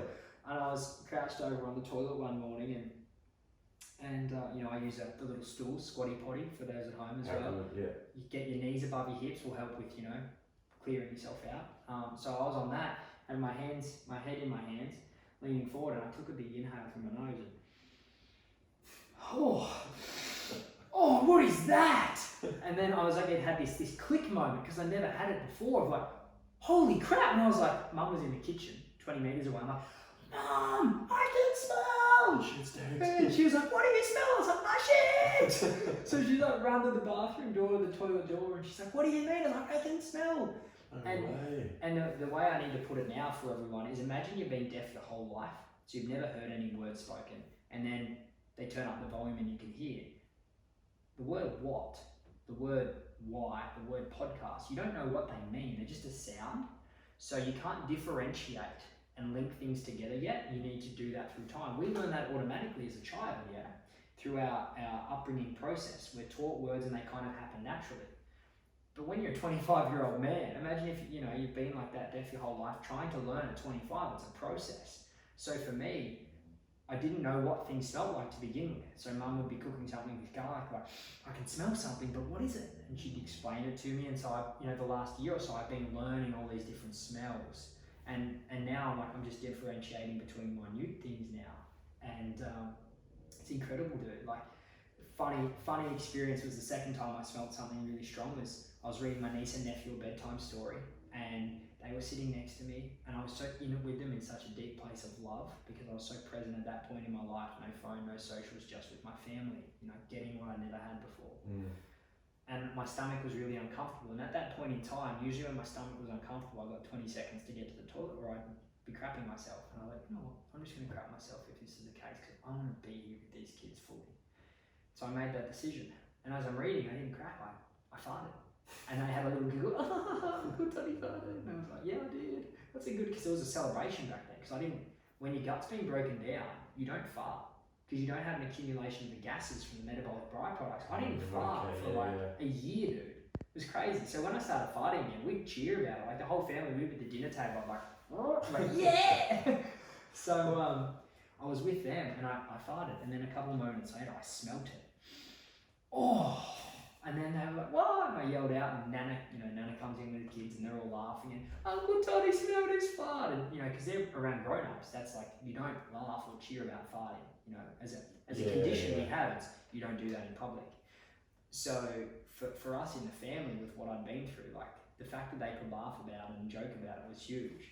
Oh, dude, farts are the funniest thing ever. Yeah, so, yeah. But that's an amazing experience in itself, to think that, although it's something that we might take for granted, for you, it's this life-changing moment, right? Oh, man. Yeah. And for 1 year now, you've only been able to do that? Probably a bit less. I'd say it was August. I'm still a couple months off, maybe 10 months. So do you wear cologne and stuff, or? Yeah, I put on, I use a natural deodorant. Yeah. Yeah, and it's like a wipe on underneath one, sort of and I can smell that. I'm able to tell the difference between, say, tea tree and eucalyptus and things like that, where I never ever smelled them. And to begin with, I was like, oh, whatever that is, that's strong. Yeah. So, man, and this is true. Like you said, when people hear, so actually I'd love to get to this point where what we're creating now, what you guys are doing with Cool to Be Conscious, JP, Blokes Prosper, this conscious collective. Now, I've had this experience of, there's been a fair few people that want to come down, right? They hear breath work and they're like, what do you mean? The fuck? Yeah. I don't want to breathe. Yeah, it's more than that. Just wait. But you don't want to sit there and just be like, come on, you can't force that sort of stuff on people. But I see it growing so quick, and it's amazing what you guys are doing. But dude, let's talk about that. Let's talk about, now everyone's heard your story. There's so much more that we could obviously talk about.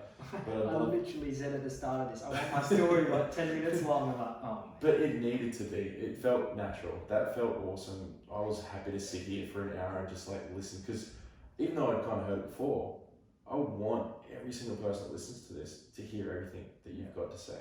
Yeah. Because I know you're going to do amazing things. But now that's where we transition and segue into Yes. what is it now? Yeah. What's happening?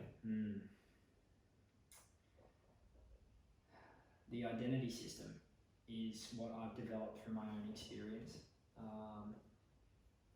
I've come to know that most of our life we are told that what I do creates who I am. I become the person from the actions that I do.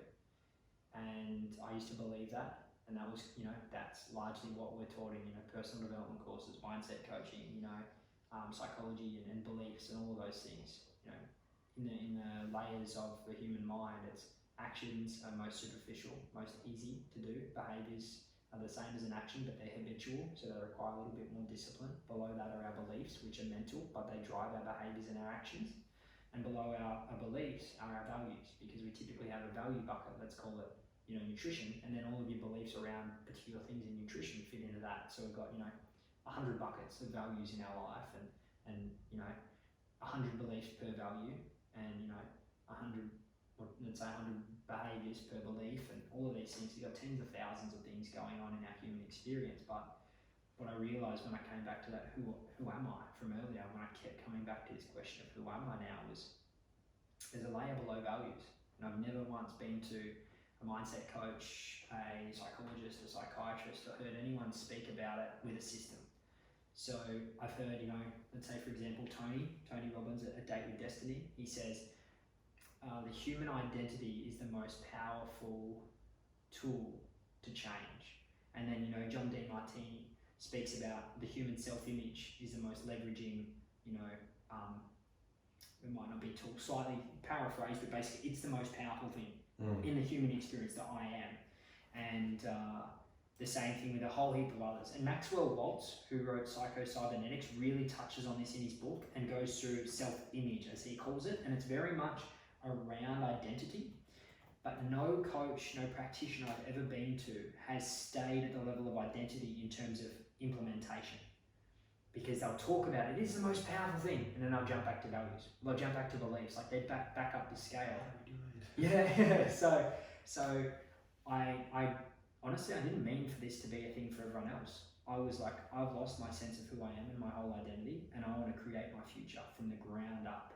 And I developed an identity system for myself using a questions process to rewire my subconscious through emotion and repetition, which is the most powerful way to do it, through a tracker process, which keeps me in the midterm, tracking along how I'm aligning with my identity through my questions, and then my journal, which is my daily. So if we're talking training, I want you to think of it like this. We've got macro, meso, and micro cycles, yeah? Like annual training program, meso is like monthly, and then micro cycle is like your weekly, yeah? Into your daily. So your macro cycle of this, for everyone at home, this is like your periodization for writing training programs for people, is the macro is based on your questions, your true identity questions. Your meso is based on your true identity tracker. And then your micro is based on your true identity journal. So we ensure that from the day to day, through the year to year, every single thing you want, you desire, you're working towards feeling, accomplishing, and being is set out in accountability to yourself. And it is the most, I use the words, and this is, I might trademark this one, it's unfuck-upable. Yeah, right, actually, you said that, that's good, yeah. If you follow this system to a T, in the simple way that it's set out, you will get what you want. And that's exactly what you're saying right now about the cool to be conscious, about the incredible mindset clients I'm working with, the subconscious clients, I should say.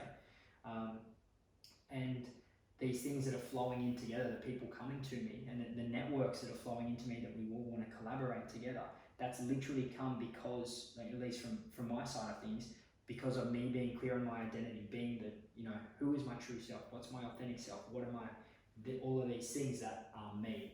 And this, it's not, what I do doesn't create who I am. I realised it's the other way around. Who I am creates what I do. Because if I see myself as I'm a healthy person, I do the things that a healthy person does, But if I see myself as an unhealthy person, and I'm like, I'm going to set out my, I'm going to start to exercise, I'm going to start to eat this way and do this sleep. If who I am doesn't change, your what I do's will only last so long, and you repeat back because it's the deepest, it's the core, it's the linchpin. It is the core area that shifts everything else. So until you change that, the other things will always return back. Perfect example, and the way I know that this is to be is because how many people in their life have conscious goals? We all have them. I want to be a millionaire. I want to have this wife. I want to have this house. I want to have this job. I want to have these cars. I want to feel these things. For me, feeling is the number one most important. But I want to feel these things. I want to present as this person.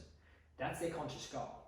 How many people actually get their dream life? Like 1 in 100 million. So few. And the reason for that is because their subconscious identity at the deepest core layer has never been adjusted or touched. And they're working at these top layers. So they always fall back. They go back into, and what people will say is they go back to their limiting belief cycles. So self-sabotaging finance, or the arguments in a relationship, or not stepping up into the promotion with the job, whatever it may be. It's not because necessarily, how I said before about the amount of buckets you have of values, and within every value there's 100 value buckets, and within every bucket there's 100 beliefs. That's 10,000. They're trying to change one belief at a time, which is the equivalent of trying to change 1/10,000th of their identity. No wonder they're on a lifelong personal development journey and never get to where they really want to be, because they're trying to change something that takes so long, so much effort, so much discipline. They get worn out. How many people do you know in a personal development space? They go hard for 6 months and they're I'm going to take a rest. Or I'm crash. Yeah, because it's like they're constantly doing that work. And the identity is the deepest level of the subconscious, which all of these leaders in the world have said. But what I get so excited when I hear them say it, literally, I'm like, when we're at Date with Destiny, and it was the first time I'd heard one of the coaches actually speak about it, and Tony made that statement, I literally jumped up. I was like, yes!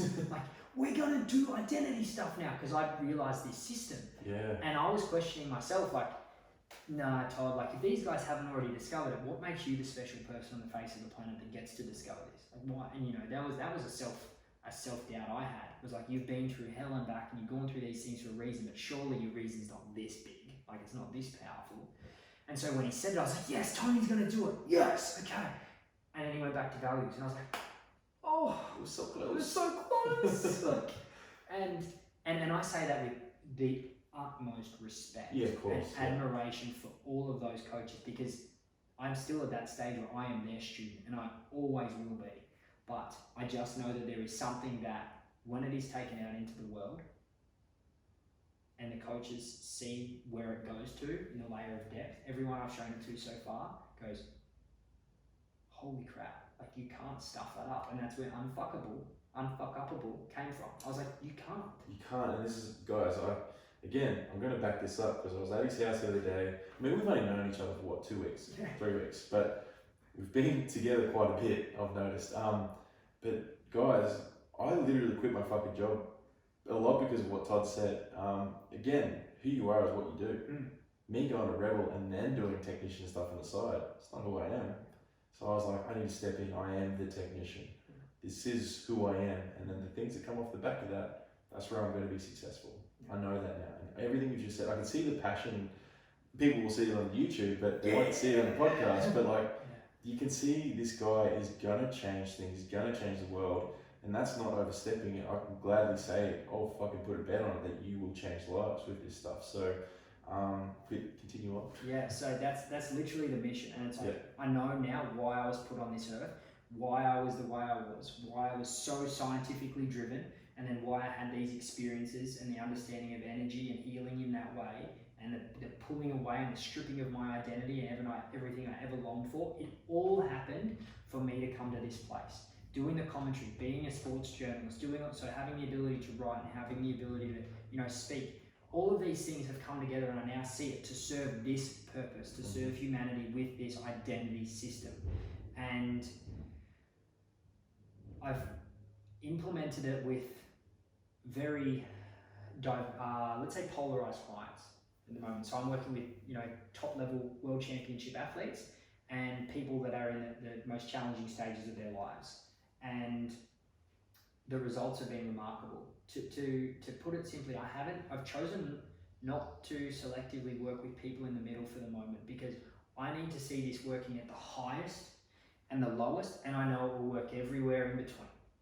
But if I'm going for the middle, how do I know it works with this guy and this guy? So like, you know, at the moment we've taken athletes from nearly being retired at 20 years of age to being the top in the world within 8 months. Yeah. We've taken, you know, Danny McCoy, we haven't even implemented the identity system yet. We've just started rewiring his subconscious. He had no progress in his paraplegic situation really he's been in a paralysis for 5 years. The first 2 years he had progress, and then he's had 3 years of nothing. They nearly were going to cut his right leg off because it was just a dead weight. He said, he only told me this the other day. He was like, literally, dude, I'm so over it. There's been no progress with it in 5 years. We're going to chop it because it was too much dead weight to carry around. And he's always had a little bit of activation in his left quad and a tiny touch in his right hamstring, his semimembranosus. Not the actual hamstring. You can just feel the tendon kind of tighten, and that's it. And it's been maybe 2 months now of us going into the subconscious, reframing his identity around who he can be to who he is, and doing the breath work and the meditation. It still gets me right now, and I want to drive this home. He's had no progress in this whole time. In the last 3 weeks, he got on a stationary push bike and rode it, like pedaled the whole thing over, because he had more activation in his quads on his left and more in his right hamstring. Then they got him out on an actual push bike. He's riding a push bike around. And there's literal footage, you can't deny it. Yeah, it's literally like, if we said 3 months ago he will be on a push bike, I would have said, look, this process is powerful, but it's not that powerful. Yeah. Like, I wasn't aware of the power. To see how quickly it's happened. The other day, so he's riding a push bike. He's doing like 15 kilometers a day on a push bike now. 2 months ago, he hadn't even touched a stationary cycle in who knows how long. But then I rocked up at his house last week, and we're about to start breath work. And you know, breath work has a lot to do with this, because at this subconscious level as well, we're also working at the level of energy. So to heal the paraplegia, and this will go against what the science says, but I'm going to just say it right now for the YouTubers, fuck what the science says, because, and I'm a science person, I love science, Same, yeah. and I genuinely value it, because that's the background, but science said that I couldn't be healed. Science said that Dan wouldn't do this. Holy shit, this is the evidence. So I got to his house the other day, and he's like showing me his right leg, his right quad and hamstring. He's like, look at this. And he's like contracting, relaxing at will. And then I was like, yeah, so what? He's like, look at it. I'm like, yeah, it's been doing that all along. He's like, no, that was my other leg. This right leg has been dead. Yeah. His whole right semimembranosus hamstring, and his whole adductor magnus, so the big hamstring adductor part, and that on the inside of the leg, up to his psoas on his right hip flexor, have all turned on. He can lift his leg up now, he can turn all of those on, and his TFL's just started firing as well. His left side, he's got more quad activation, and he can move his toes more now, like they're moving bigger. During the breath work, they're actually going through, which is the energetics moving through, the nerves and everything. He had nothing for 5 years, that right leg. 2 months of us tapping into rewiring the subconscious for him to go, I can actually do this. Because he'd been to, you know, making strides, he'd been to Ken Ware with the tremor therapy, which are, you know, they are profound and incredible. And he'd seen exercise physiologists and physiotherapists and whatnot. And he said he hadn't really, you know, he lost faith, like lost belief. I wouldn't use the word faith with Dan, because I know he'll listen to this. It's epic, love you, bro. Well done, proud of you. Nice. That, you know, it was, he didn't trust. And I've always said, and this is the same I say to any client I'm blessed to work with, don't trust a word I say. Don't trust anything I say, don't trust anything anyone else says, don't trust what you read, what you write, what you listen to. Only trust what you experience for yourself. And so the other day he said to me, like, you know, I've never, you know, a big part of what we've rewired within is, you know, never really trusted people, I've always questioned them. But Toddy, here's the proof. I can't not trust what you're saying. And you know, whether or not to me, the breath work, the meditation, the rewiring of the subconscious is absolutely having this massive impact. But, man, in this way, I can't, you know, I look at it and I've tried to pick it apart, because for me, I try to pick apart anything that could be faulty, and I'm like, I can't see these results that are so rapid and so powerful in such a short period of time with nothing for 3 years before or 5 years before and say it's not this, because he hasn't changed anything else. And, you know, this is where I look at it and go, what we're doing is we're working at a level below, you know, the cellular level, because, you know, that's what they're doing with the nervous system. They're trying to get the muscles to do the firing. But if you're let's put it like this, you've got a lock and you're trying to open a door by turning the handle, and there's, you know, the padlock's up the top and the bottom, and you're turning that handle and it's letting you open, but the door won't move. And you'll get frustrated and you're trying, it's like going and seeing the physios, doing all of these things. You're doing all of the physical work. But if those locks are there, it's never going to move. So if the subconscious has associated the identity of this is who I am, this is how my life is now, or this is, you know, I am this, or that this is how it will be always, or I can't do this, I can't get better, this is what the doctors have said, which is where I was for so long, you won't get past it. Because the subconscious in the identity is more powerful than any other aspect of our conscious and the other areas of our values, beliefs, behaviours and actions of the subconscious. And seeing that in Dan is just been like remarkable. Seeing it with the athletes, you know, one of the guys in the US, his team and his, you know, for the purpose of confidentiality, I won't be mentioning names, but his, you know, those around him in the team said they didn't expect him to be at this point for another 12 to 18 months. They were like, one of the guys within the team said, we've been trying to put our finger on how has he gotten this good so quick? And the only thing we can put it down to is what you've done with him. And, you know, when you're at that age and you're nearly retiring from sport, or you're at that point where you're ready to let go of it, and 4 months later, he's, you know, winning at that level, at the world championship level, you know, it's the subconscious. Yeah. Because every other, you know, and this is where we're talking subconscious versus conscious. Everyone has the conscious goal and the conscious dream. Every athlete has the conscious desire to win. But if their subconscious says you're a third place guy, or you're quick but you're not that person, or you're this level of player but you're not the number one guy on the team, no matter how much you consciously want it, you can't overcome that because of the subconscious power. It's 40 million times stronger than the conscious in processing power, and it's never not functioning. It's always working, and most of the time it's in our blind spots. So the biggest things that I do with the guys that I'm fortunate to be working with, you know, you call them high-level clients at the moment, is it's about us discovering their blind spots.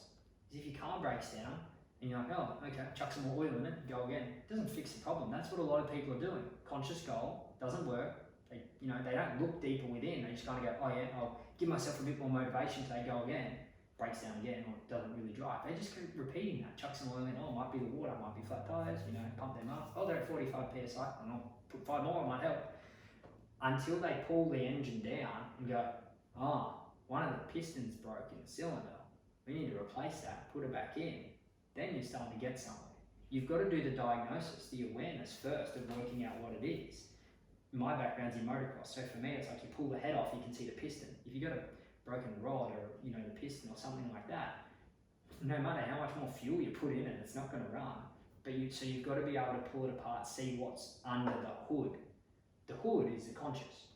I can ask you a question, Travi, and, you know, you give me a conscious response, but there's subconscious underneath it. Yeah, and that's the most part when subconscious is largely, almost all emotion. Our conscious is our logic, and so for a lot of people, it's their, you know, they might be scared or nervous because, emotions, like, that's touchy. But once they unlock one of them, they're like, holy crap. And that's, you know, I guess that's what's like where the story, my story before is so important with this now coming in the circle. Comes full circle, right? Yeah. Is you can see that I had to go through that to understand that a lot of my health issues were emotional based, suppression of anger and all of these things from over the years, being so pressure driven, so stressed, having such high expectations. And if I let myself down, I'd be angry at myself, but I was told never show my anger. So there was all this suppression. And once I started to realize all of these things around emotions and the subconscious and where I was driven by and what was pulling me and the things I had no idea about, my blind spots, I go, oh, that's what's driving me. That's what's been controlling me. That's what's causing me to do this. And then you actually get control of your life. Until you see your subconscious blind spots, they will always drive you. It's like you're trying to control your life with a blindfold on. It's like being on you know, the horse and cart, you've got the reins, but if you're not actually using the reins, you're just sitting there. Horses go wherever they want. You think you're in control, but they're going wild. Yeah, It's like the subconscious is driving. You think you're leading the way, but you're not actually using the reins. So being able to tap into the subconscious is the most important thing. Whether it be as a Premier World Championship athlete, someone that's overcoming injury, someone that wants to get a promotion, or someone that wants to grow their business, you know, or be the best partner they can be. It all comes down to the subconscious, because it is the main driver behind everything we do that we're not even aware of, our blind spots.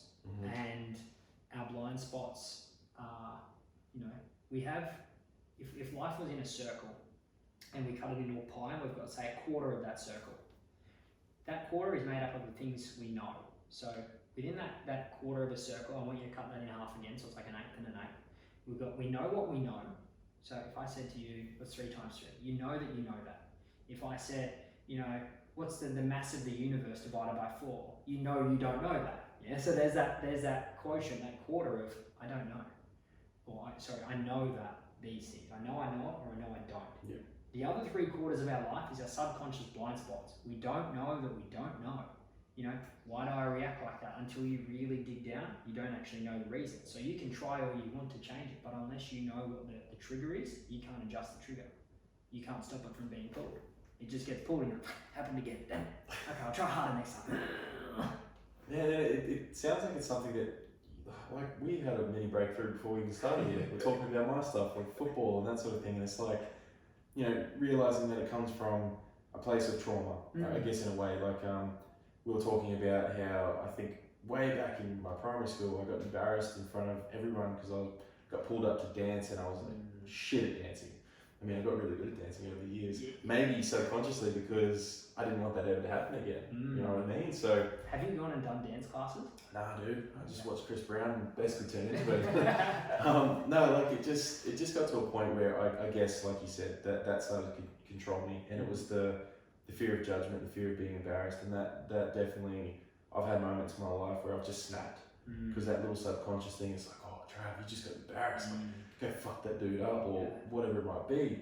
And these other things that leached into my life where I didn't want to have a bad football game because I didn't want to be judged. I didn't want to be told I had a shit game or whatever. So yes, I was trying to destroy guys on the field, but I was injuring myself. I was missing tackles. I was not playing to my strengths and doing stupid things. So again, this is a very small, minute piece of it, but this is an idea of what the subconscious can do and control.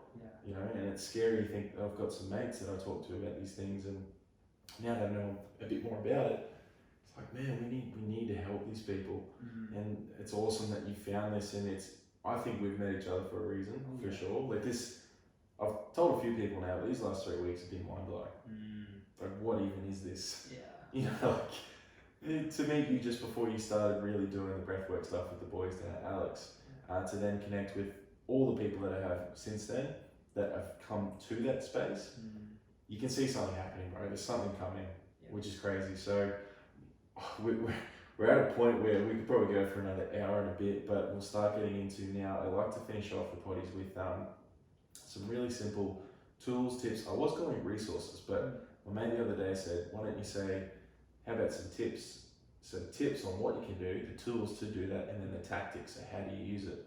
Tools, tips, and tactics. Yeah, I liked that. So it doesn't have to be many, just some things that maybe you, after we just talked about all the subconscious, is it a couple of books that you've recommended one book already, podcasts, that sort of thing? So the first thing that I would say is, if anything that you've heard permeates with you, that, you know, you've heard it and gone, I get that. You know, with whether you're a parent with a child that's, you know, they want to become a professional, but, you know, you're not sure. It's so easy to get an athlete, and I say this, like, it's blown my mind to actually say this, but it's so much easier than I realised. It's about creating the identity. Because you know, again, who I am. If you have the view of yourself, I am this person, and truly believe it, not just consciously based on affirmations, if you emotionally believe it at a subconscious level, you will do all of the things by automation, not with effort or the requirement of discipline. It's just who you are. It's just what happens. So if you're a parent of a child that wants them to go to that level, or if you're someone in that space who goes, holy crap, I can see, you know, if it's typically, you know, self-sabotage, or you set goals and you don't achieve them, or that, you know, you want something but you think it's too big, or you've got challenges in the relationship, whatever it is, and you're not sure of why, it's a blind spot. So if any of this has landed for you, shoot me a message on Instagram, Todd_Jarratt, and just say, hey, heard the podcast, I get it, I hear it. Messages, bro. Which will be epic. And what I'll do is I'll put together like a wait list, basically, of people that when I'm able to take this system out to a group in online coaching, which is one of the points of vision that are coming up, then I can already have those people that I can reach out to and let them know. Because on that, basically, what's going on at the moment, I'm implementing the system myself. So this links in with the tools part. So I'm implementing it myself with my private clients, and I'll be working with some big brands, companies, which a few of those things are already sort of linking up and in the works, which is epic and exciting. And then from there, because I know that working with small groups isn't going to impact the world in the greatest way. We want to work bottom up, as a friend of mine, Ethan, mentioned the other day, build from the bottom up. That's how we change the world in that way, is being able to take it into an online group coaching environment so we can impact more people. But what will happen is, by diffusion, by osmosis, if you complete it, you go, holy crap, this has changed my life. I get it. This is beyond anything I've ever experienced in these other things, which, like I said, I'm so fortunate that the few that have all seen it have gone, oh my gosh, wow. Dude. How do we do this? Like, how do we coach this or teach this or apply this? That people will do it, and then they will be, oh my gosh, I want to teach this. And what we'll do is it will become far greater than Todd Jarratt. Todd Jarratt is just the start right now. I will run it to begin with, and then people that are interested, they will be taught how to facilitate the system, how to coach the system, how to troubleshoot the system, how to apply these things if there's things going on the side that are causing challenges and all of that. And then from there, it becomes the identity system, and we have identity system coaches, and they then implement it. And so rather than it being me coaching a group of 10 people, we're having that flow-on effect, just like what's going on with the Cool to Be Conscious boys, where they set up a place and they have facilitators and they move on, and then it's just this exponential growth. And that's the same vision. And the boys and I have spoken about that, is what you're doing with breath is what I want to do, and what I'm going to do with identity. Yeah, perfect. So in that way, tool-wise, just shoot me a message is like the first thing, and that way we can chat in time. Yeah. But specifically in terms of starting the journey, if you want to understand self-image, Psycho-Cybernetics by Maxwell Waltz is the book that touches on self-image primarily. And then another couple of books I would list would definitely be Breaking the Habit of Being Yourself by Dr. Joe Dispenza, which is a great entry one.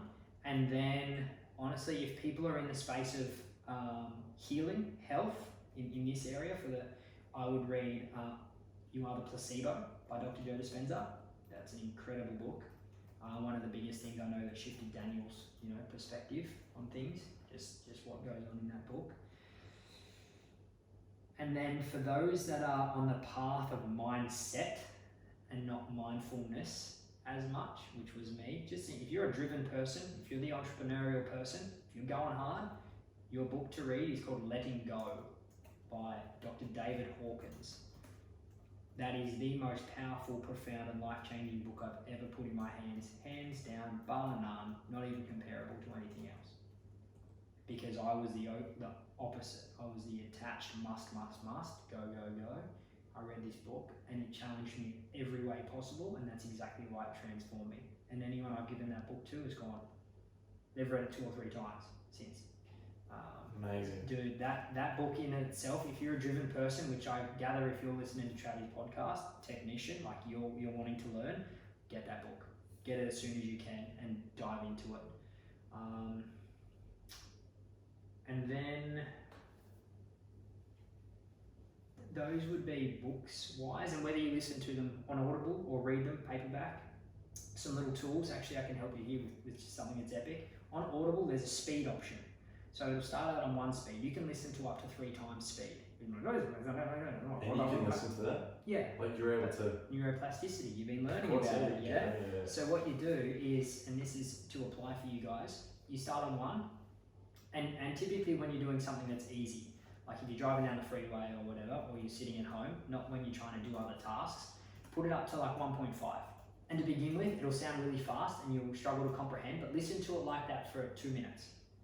And if you didn't comprehend the 2 minutes, go back to, you know, your mark where you were and keep listening from 1.5. And typically by the time you get to that 2 minute point again, you're at that point where you're comprehending, you can just listen to it. Do that for a day, go to 2.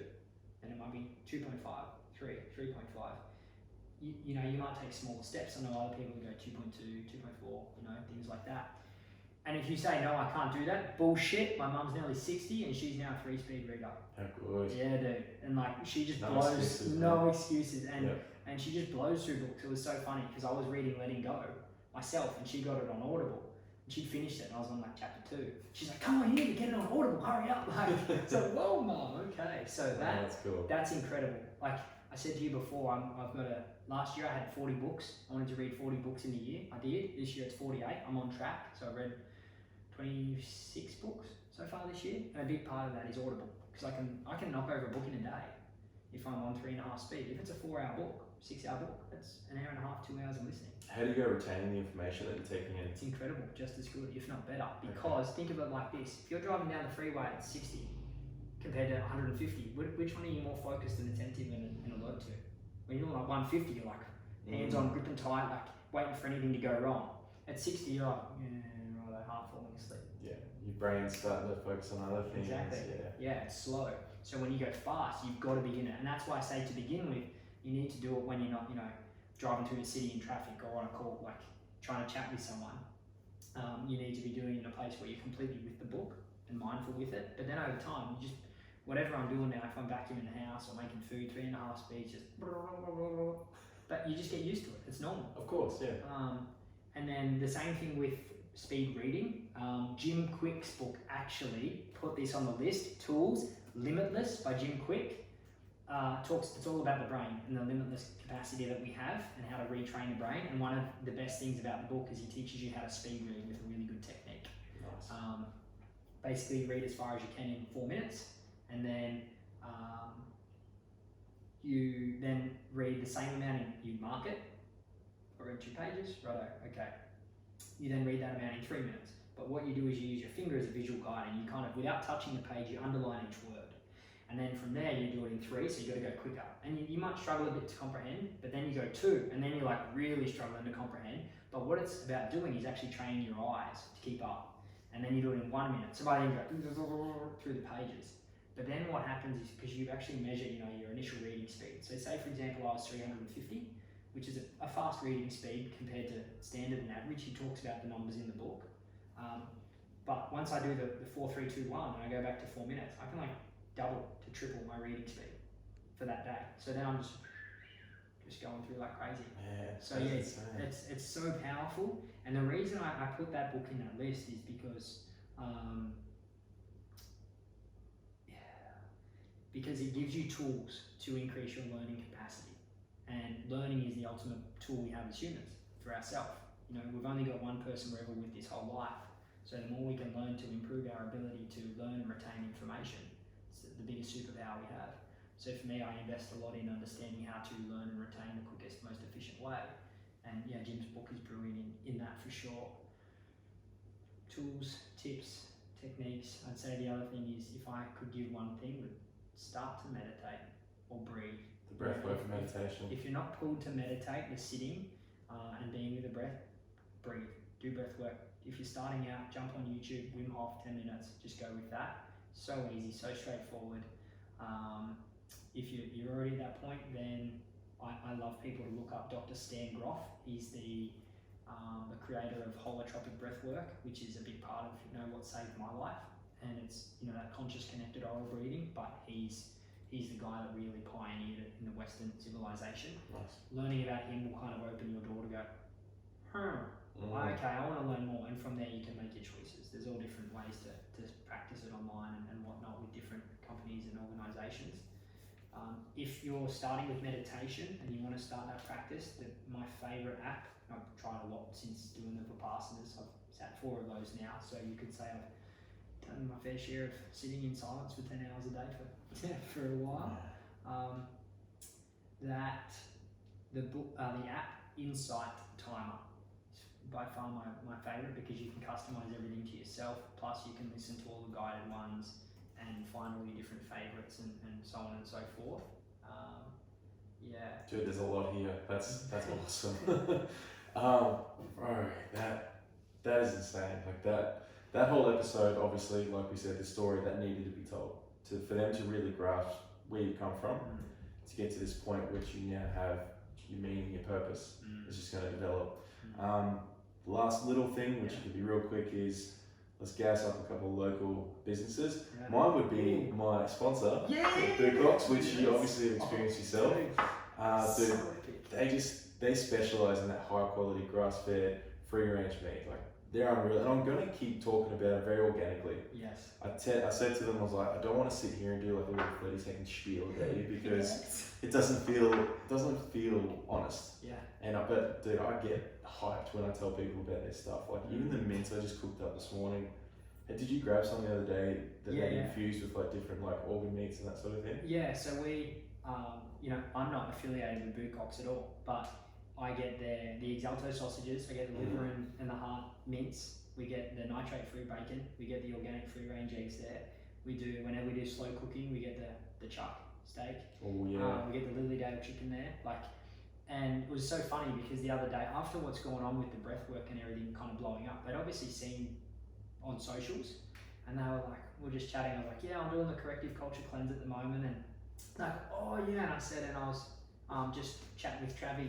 And they're like, yeah, Travi, and I'm like, wait a minute, are you that guy that's been doing the breath work on the beach? I'm like, yeah, and they're like, so G'd up, and I'm like, yeah, Toddy, and I was walking back the other way, and I like with customers like yelling out, yeah, Toddy, and I was like, that is a vibe. That's a vibe, man. Yeah, That's real people. Yes. That's what you want, and I think that's the real thing I wanted to get through, is that it's not the fact that they're my sponsors and I'm like trying to talk them up. It's literally I gravitated towards them because of what they were giving out. Oh, dude, yes. You know, I want good people in my circle. I've designed this life now that, like my girlfriend who's upstairs quietly sitting there while I do this, you know. Really? Dude, you come out. But Tam's, you know, like she supports this. She's so supportive of it. Her family, like her mum who doesn't listen to podcasts, she commented on something the other day. She's like, I'm so proud of what you're doing. I'm like, yes, Lana, thank you. In Canada. Yeah, yes. Yeah, bro. Yeah, so the Canadians are into it. Like her best friend, Steph, has said that it's changed her life. Wow. From the episode that Cal came on and like talking about those things. PCOS and The big thing was when Cal said about some women are just designed to be mums, and it is okay to just, well, not just be a mum, but to be a mum. That is a huge thing. Yes. You are designing, creating, and developing life. You know, it's such an important factor. Yeah. We need those women. You don't have to be doing this, have a business on the side. Look, that's awesome too, and I respect those women that can. But Steph was just so relieved to just be like, fuck, I just want to hear someone say that. Like, that's all I want to do. I just want to raise my kids. I want to be around my kids. I want to spend time with my kids. And to hear that from a guy also just felt so relieving for her. So, and I've had multiple people, man, people I don't know who message and just say, hey, whatever such and such said, or whatever you said, and I'm sure this episode is going to do exactly that, and that's all I'm guided towards right now, man. Like, that's all I want. Honestly, I've come to realise I used to be the person that the way I'd coach people was through critique, and I would give them the hard feedback, like, because that's how I learned and I grew. I was always seeking, what did I do wrong? How can I improve it? Make my weaknesses my strength. That was, the mindset, the strong. And that's how I was brought up as well. Dad didn't as much give, the positive feedback. It was more like, okay, what you did wrong, improve that. So that's how I always was. But what I've realised is the way we're really going to change humanity is through encouragement. Because there's so many people that just want self-belief.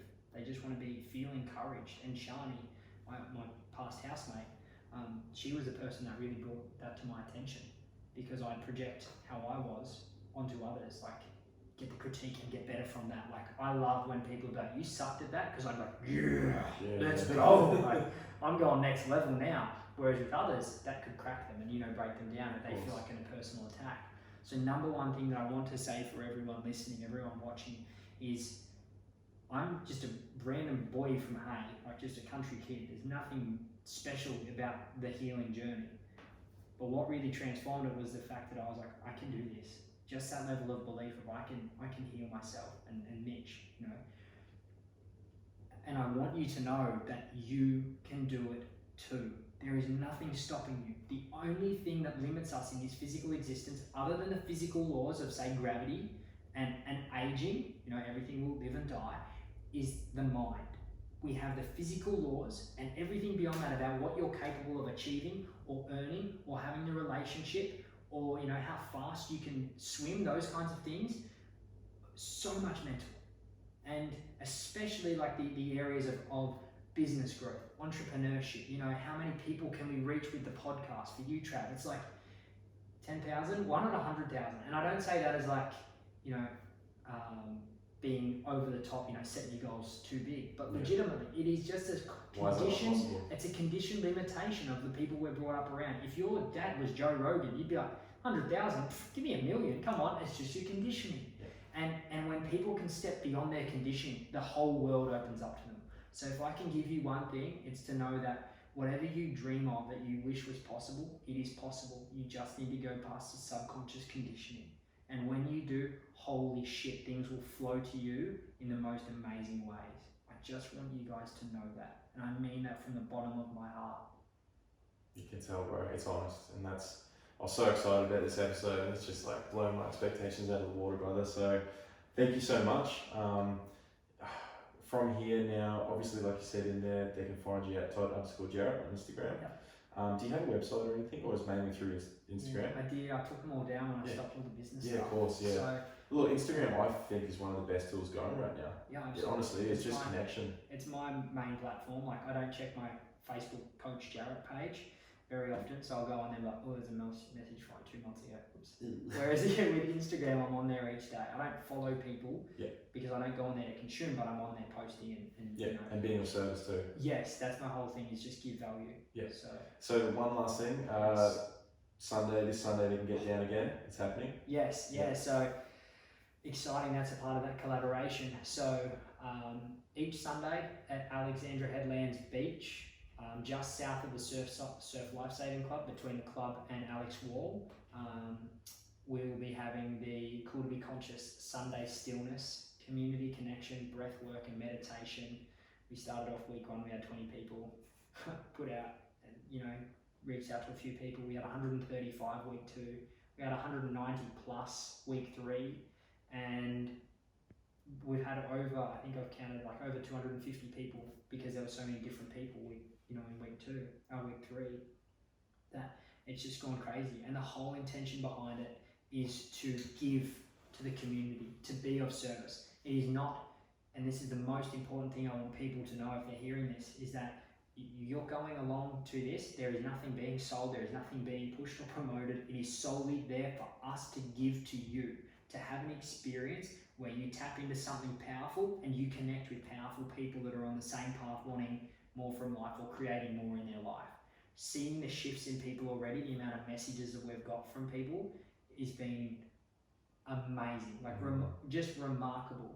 And what we've done now is, if you do want to get tickets, because we're going to do that so we can track numbers and work out how many facilitators we need each week, because it'll be based on numbers, and the amount of people in saying that have reached out and said they want to be involved has blown me away. That collaboration is so beautiful and powerful.